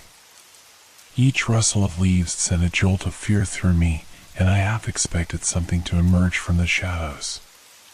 Just when I thought I might be free, a flicker of movement caught my eye. I turned, squinting into the darkness. There, just at the edge of my vision, stood the same figure I had seen inside the station. It was still and silent, its features obscured by the shadows, but I could feel its gaze piercing through me. "Help," it seemed to call, its voice a mere whisper in the wind. I took a step back, my breath hitching in my throat. What was happening? I was being drawn into a nightmare from which I couldn't awaken. The air grew colder still, and the whispers intensified, swirling around me in a cacophony of voices. "Stay," they beckoned. "Join us." Fear twisted in my gut, and I turned to run, desperation driving my feet forward. I could feel the weight of the station's darkness pursuing me, an unseen force determined to pull me back into its depths. The night closed in around me, suffocating and dark, as I fled into the unknown, desperate to escape the whispers that promised only despair. But the road ahead was shrouded in darkness, and I realized I was far from free. As I ran, a sickening realization washed over me. Whatever waited at the station was not going to let me leave without a fight. The darkness enveloped me as I sprinted away from the station, my breath coming in ragged gasps. Each step felt heavy, as if the shadows were reaching out, trying to pull me back. My mind raced with fear and confusion, each whisper echoing in my ears like a haunting refrain. I knew I had to keep moving, but where was I going? As I navigated the twisted path, the trees closed in around me, their gnarled branches clawing at my clothes, as if trying to hold me in place. My heart hammered wildly in my chest, and the urge to look back was almost overwhelming. But I couldn't afford to let whatever was pursuing me catch up. Then, I heard it, a soft, playful laugh drifting through the air, chilling me to the bone. It was the same child's laughter I had heard at the station, and it seemed to come from all around me. Panic surged, and I stumbled, nearly losing my footing. I pressed forward, desperate to escape the haunting echoes that filled the night. I reached a clearing, the moonlight pouring down like a silver veil. In the center stood an old, dilapidated bench, withered by time. My instincts screamed at me to keep moving, but something about the bench drew me closer. It was as if it held a secret, a tether to the station that refused to let me go. I hesitated, torn between the urge to flee and the inexplicable pull of the bench. As I approached, I could see the names carved into the wood, fading reminders of lives once lived. Suddenly, the whispers crescendoed, swirling around me with an urgency that sent shivers down my spine. "Stay," they called. "Join us." I spun around, my breath catching in my throat. The air grew thick and heavy, and I could see shapes forming in the darkness, the shadows of people, their faces indistinguishable but their intentions clear. They hovered at the edges of the clearing, beckoning me closer with ghostly hands. "What do you want?" I shouted, my voice trembling. "I don't belong here." The figures fell silent, their eyes fixed on me, a mixture of sorrow and longing reflected in their ethereal forms. One stepped forward, a woman whose features were obscured by darkness. She reached out a hand, and I felt a chill wash over me. "You are one of us now," she whispered, her voice a haunting melody. "You cannot escape." "No!" I yelled, panic surging through me. I turned to run, but before I could take a step, the shadows swirled, and I felt the cold grip of unseen hands pulling me back. The world around me twisted, the trees and darkness merging into a nightmarish landscape. I struggled against the grip, heart racing. I fought against the tide of shadows, desperation driving me. "Let me go!" I cried, but the figures only watched, their eyes reflecting an otherworldly sadness. "You must understand," the woman's voice echoed, "we are bound to this place. We have waited so long for you." "Waited for me?" My mind reeled. "Why? What do you want?" "The station is a crossroads," she replied, her voice echoing with the weight of countless souls. "We are the lost, those who have passed through but never truly left. You were drawn here for a reason, just as we were. You must join us in our eternal vigil." "No!" I screamed, pulling away from their grasp. In that moment, a surge of defiance filled me. I would not become another lost soul. I had to fight back. With every ounce of strength, I broke free from the shadows, stumbling back toward the path I had come from. I dashed through the trees, branches whipping against my skin, adrenaline fueling my escape. The whispers grew frantic, urging me to return, but I pushed forward, refusing to be trapped in this nightmare. As I ran, the darkness around me seemed to thicken, trying to engulf me, but I kept my eyes fixed ahead. Finally, I burst out of the woods, and there it was, the station loomed before me, a sinister silhouette against the night sky. I froze, my heart pounding in my chest. How had I ended up back here? The very place I had tried to escape was now my only option. The door hung open, inviting yet foreboding. I hesitated, feeling the cold air wrap around me like a shroud. Inside, the whispers were a cacophony, drowning out my thoughts, begging me to return. I took a shaky step forward, my body caught in a battle between fear and an inexplicable draw to the shadows within. "What do you want from me?"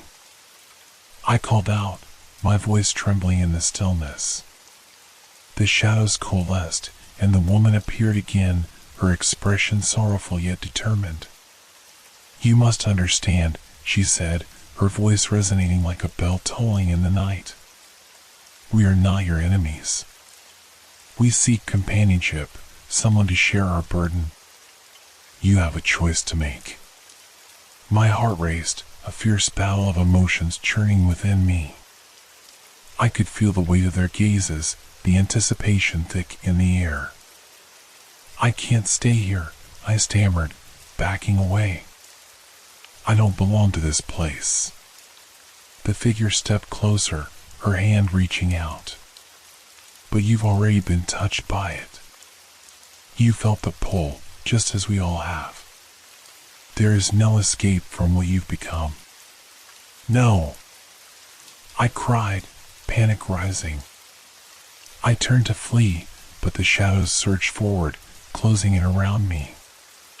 "You cannot leave. You will never leave," they chorused, their voices merging into a single, haunting cry.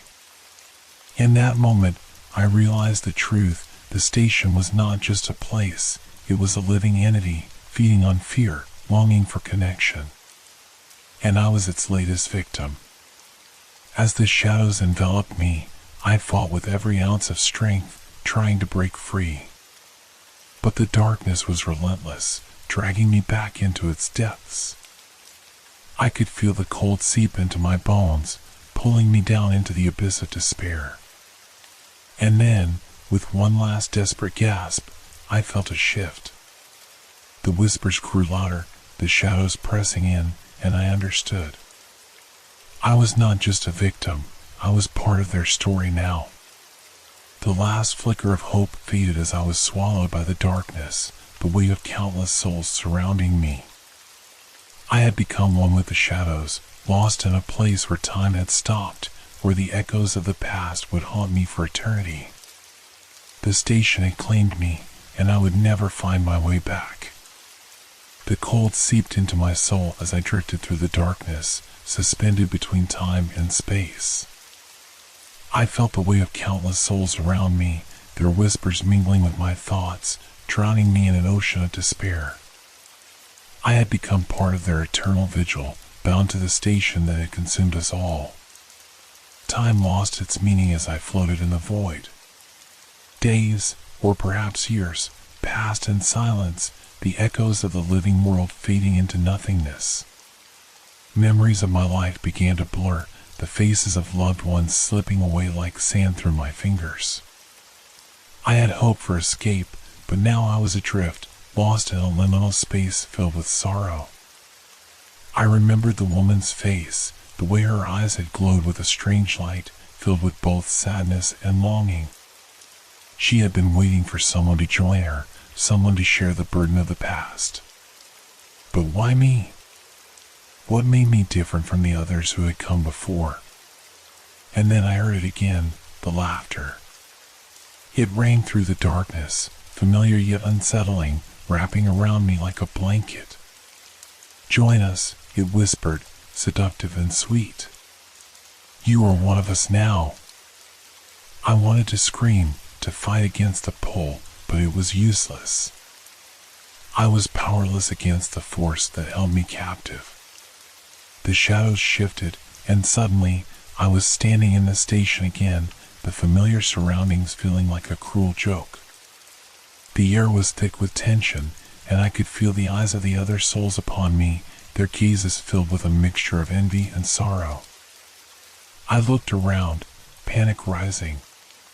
The station was filled with echoes of the past, fragments of conversations, laughter, and sorrow. They floated around me like specters, haunting reminders of what had been lost. "Welcome back," the woman said, her voice resonating like a distant chime. "You see, we never truly leave. This place is a part of us now."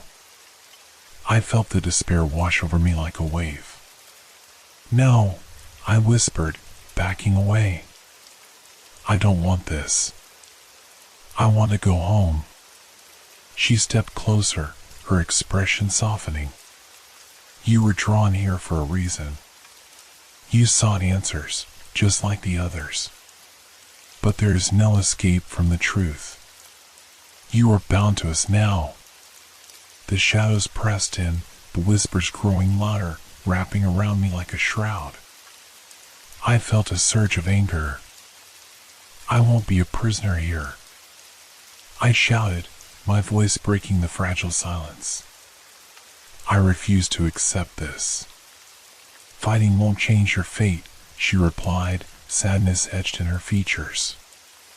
"You must embrace the darkness or be consumed by it." In that moment, I felt a surge of determination. I would not succumb to the shadows without a fight. With every ounce of will, I pushed against the weight of despair, striving to reclaim my sense of self. "I will find a way," I vowed, my heart pounding with renewed hope. The shadows seemed to hesitate, a flicker of uncertainty rippling through them. "You cannot escape what you are," the woman whispered, her voice tinged with both sorrow and admiration. But I refused to listen. I would not allow myself to be defined by this place. I gathered my strength, drawing on the memories of my life before, the laughter, the warmth of sunlight, the love I had known. Each memory ignited a spark of defiance within me, pushing back against the encroaching darkness. I closed my eyes, focusing on the light that existed beyond the shadows. I could feel it beckoning me, a promise of hope and freedom. I would break free from this prison, no matter the cost. With a fierce cry, I pushed forward, breaking through the wall of darkness that had held me captive. The whispers grew frantic, a cacophony of voices urging me to return, but I was beyond their reach. I felt the warmth of light envelop me, pulling me upward, away from the shadows. Suddenly, I burst into a blinding brilliance, the world around me shifting and swirling. The laughter faded, replaced by the sound of rushing wind and distant voices. I was free, torn from the grasp of the station that had threatened to consume me. As I landed on solid ground, I gasped for breath, the cool air filling my lungs. I opened my eyes to the familiar surroundings of the forest, the moon shining brightly above me. I was outside, away from the station, away from the shadows. But as I stood there, panting and disoriented, I felt a weight in my chest, a lingering sense of loss. The laughter echoed faintly in my mind, a haunting reminder of the souls left behind. They were still there, trapped in the darkness, while I had escaped. I had been given a second chance, but at what cost? The price of my curiosity had led me to a place of despair, and though I was free, the shadows would always linger in the corners of my mind. I took a step away from the station, its silhouette looming in the distance, a reminder of the horrors I had faced. I could feel the weight of countless souls upon me, their whispers forever etched in my memory. As I walked away, I knew one thing: I would never forget the lesson learned that night. Curiosity could lead to enlightenment, but it could also lead to despair. And sometimes, the darkness is not something to be explored, but rather something to be feared. With each step, I felt the burden of the past lighten, but the shadows would always follow me. I had escaped the station, but its presence would linger like a ghost, a constant reminder of what could have been. And though I had found my way back to the light, I knew I would always carry a piece of the darkness within me.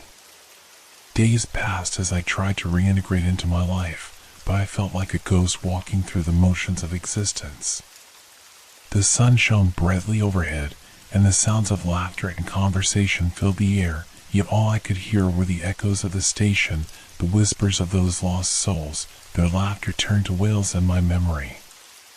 Each night, as darkness fell, I found myself glancing toward the woods, where the station loomed in the distance like a dark specter. I could feel the pull, an insistent tug at my mind, a reminder of the shadows that had tried to claim me. I tried to ignore it, to push those thoughts away, but they seeped into my dreams, haunting me with visions of the station and the souls I had left behind. One evening, I sat alone in my room, the weight of my experience pressing heavily on my chest. I had become a recluse, avoiding friends and family, too afraid to share the truth of what I had witnessed. How could I explain the unexplainable? How could I make them understand the terror that had gripped my heart and the darkness that now clung to my soul? As the hours dragged on, the shadows crept into my thoughts, whispering their sweet lies. I felt a familiar compulsion to return, to confront the very place that had tormented me. Maybe I could help those lost souls find peace. Or perhaps I was just drawn to the darkness that had consumed me once before, unable to resist its siren call. With a racing heart, I made my decision. I would go back to the station. I needed closure, a chance to confront my fears head-on. The memories of the woman with the sorrowful eyes haunted me, urging me to return. I needed to understand why I had been chosen, why I had felt the pull of the station so strongly. As I approached the overgrown path leading to the station, the air thickened with an unnatural stillness. Each step felt heavy, the silence echoing in my ears. The trees loomed overhead like watchful sentinels, their branches twisting in the wind, creating eerie shadows that danced along the ground. When I reached the station, I felt a chill run down my spine. It was just as I remembered, old, decrepit, and filled with an overwhelming sense of despair. But this time, I was determined to face the shadows. I stepped inside, the door creaking ominously as I pushed it open, the darkness swallowing me whole. The air was thick with the scent of decay, and the whispers returned, swirling around me like a storm. I could hear the laughter of children, the echoes of conversations long past, and the low, mournful cries of those trapped within the station's grasp. I steeled myself, pushing further into the darkness, searching for the woman, the figure that had called to me so many times before. As I wandered through the forsaken halls, the memories came rushing back, moments of fear, confusion, and the undeniable feeling of being watched. I felt the cold fingers of the shadows brush against my skin, urging me to turn back, but I pressed on, fueled by an insatiable need for answers. Suddenly, I stumbled into a room filled with mirrors, their surfaces covered in a thick layer of dust. They stood tall, reflecting the darkness that surrounded me, distorting my image into grotesque shapes. My heart raced as I caught a glimpse of the woman in one of the mirrors, her eyes glowing with an otherworldly light. She reached out, fingers pressed against the glass, and I felt the urge to respond, to reach back. "Why?" I whispered, my voice trembling. "Why are you here?" She smiled sadly, and the mirrors seemed to vibrate with her words. "You sought the truth, and now you must understand. This place is a reflection of your soul, a manifestation of your fears and desires." My breath caught in my throat. I didn't ask for this. I didn't want any of this. "But you came back," she replied, her voice echoing with an ethereal resonance. "You cannot escape what lies within you. You are bound to this place as much as we are." I stepped back, panic rising in my chest. The reflections began to shift, showing me fragments of my life, moments of joy intertwined with despair, laughter mingled with fear. Each image pulled at my heart, forcing me to confront the darker aspects of myself that I had tried to bury. "Stop!" I cried out, covering my eyes, but the memories continued to play out, relentless and unforgiving. "I don't want to see." "Embrace it," she urged, her voice gentle yet firm. "Only by accepting your fears can you break free from the shadows." I felt the weight of her words settle deep within me. The truth was harsh but undeniable. I had to confront my fears, to understand the darkness that had clung to me since my first encounter with the station. I took a deep breath and lowered my hands, forcing myself to face the reflections. One by one, the images shifted, revealing moments of vulnerability and pain, but also of strength and resilience. I saw the faces of my loved ones, their smiles lighting up the darkest corners of my mind.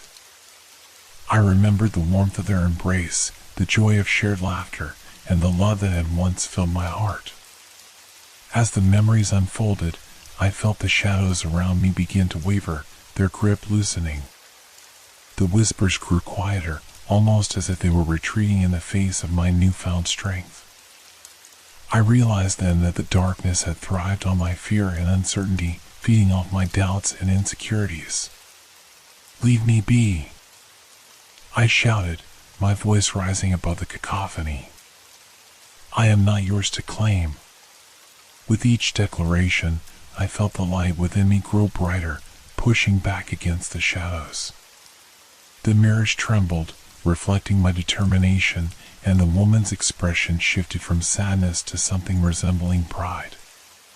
"You have found your strength," she said, her voice barely audible over the shifting air. "But this is not the end. You must help us. We are bound to this place, and our stories are intertwined." I hesitated, torn between the desire to flee and the need to help those still trapped in the station's grasp. "What can I do?" I asked, my heart racing. "Share our stories," she urged, her eyes shining with an unearthly light. "Give us a voice. You have the power to break the cycle, to free us from this eternal prison." As I nodded, understanding flooding through me, I felt the shadows begin to retreat.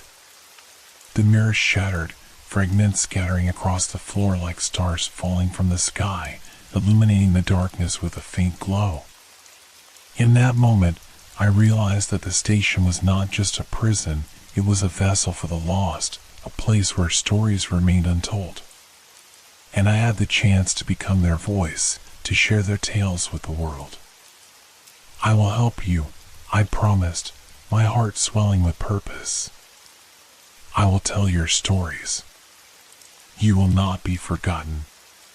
The woman smiled, and the shadows shimmered, swirling around me in a dance of light and darkness. "Thank you," she whispered, her voice fading like a distant echo. "You have set us free." As the last remnants of darkness dissipated, I felt the weight of the station lift from my shoulders. I stepped out into the night, the moon shining brightly above me, illuminating my path. The forest that had once seemed so foreboding now felt alive with possibility. I had faced my fears and emerged stronger, a bridge between the living and the lost. I would honor the memories of those who had come before, sharing their stories with the world. The darkness would always linger in the corners of my mind, but I had found my light, and I would carry it with me, guiding me through the shadows. And though I would never forget the station, I now understood its purpose, a reminder of the stories that needed to be told, a testament to the strength of the human spirit. As I walked away, I knew that my journey was just beginning, and the echoes of the past would forever be a part of me.